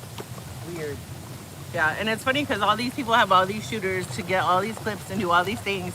I bet you the Zetards are an army of like 2 now. Hey, but we I appreciate you. I got my You two are the best. right? And I'm not just saying that because it's my fucking favorite number. Okay, anything you want to say to the people before we log off and catch up? It's already late. We're supposed to be inside already. It's 8:45, bitch. Be the good people that you guys are. Yeah. And be independent fucking thinkers. Love your life. Get information before casting judgment on anything and anyone. Love life because it's beautiful. Every day is a blessing. Remember to thank whoever your God is for allowing you another day. Yeah. Remember to thank God for everything that you have and just be happy and do the best that you can with what you have. And don't compare yourself to anybody else. Fucking just try to be a better version of yourself the next day. Okay? Right. So that's it. Okay. I love you guys so much. Like I said, my normal streaming times are going to be 9 a.m. or 5 p.m. I am going to try and squeeze in that motorcycle trip. So look for me popping up. I'll let you guys know before I go because sometimes you only get 3 notifications and that includes community posts. So when I am gone, it might be entertaining to pop on my channel just to see if I'm live because that's where the action goes down. Sometimes it's boring. You're just going to be on my handlebars like watching me or watching the road, whatever I'm doing. But interactions are crazy. Motorcycles are conversational starters and people be approaching me and pretty interesting conversations happen. And I love people who are homeless or houseless or however you want to refer to them. I always want to know their story because I've never had a support system and I've always just been one step above homeless my whole entire life. So not only that, I'm always trying to raise God's children, bringing home strays and shit. Okay, guys. I love you so much and I will see you when I see you. Bye. Night. I gotta edit the beginning of this video because there was no audio because my mic's fucked up, but I'll fix it later. Okay, bye.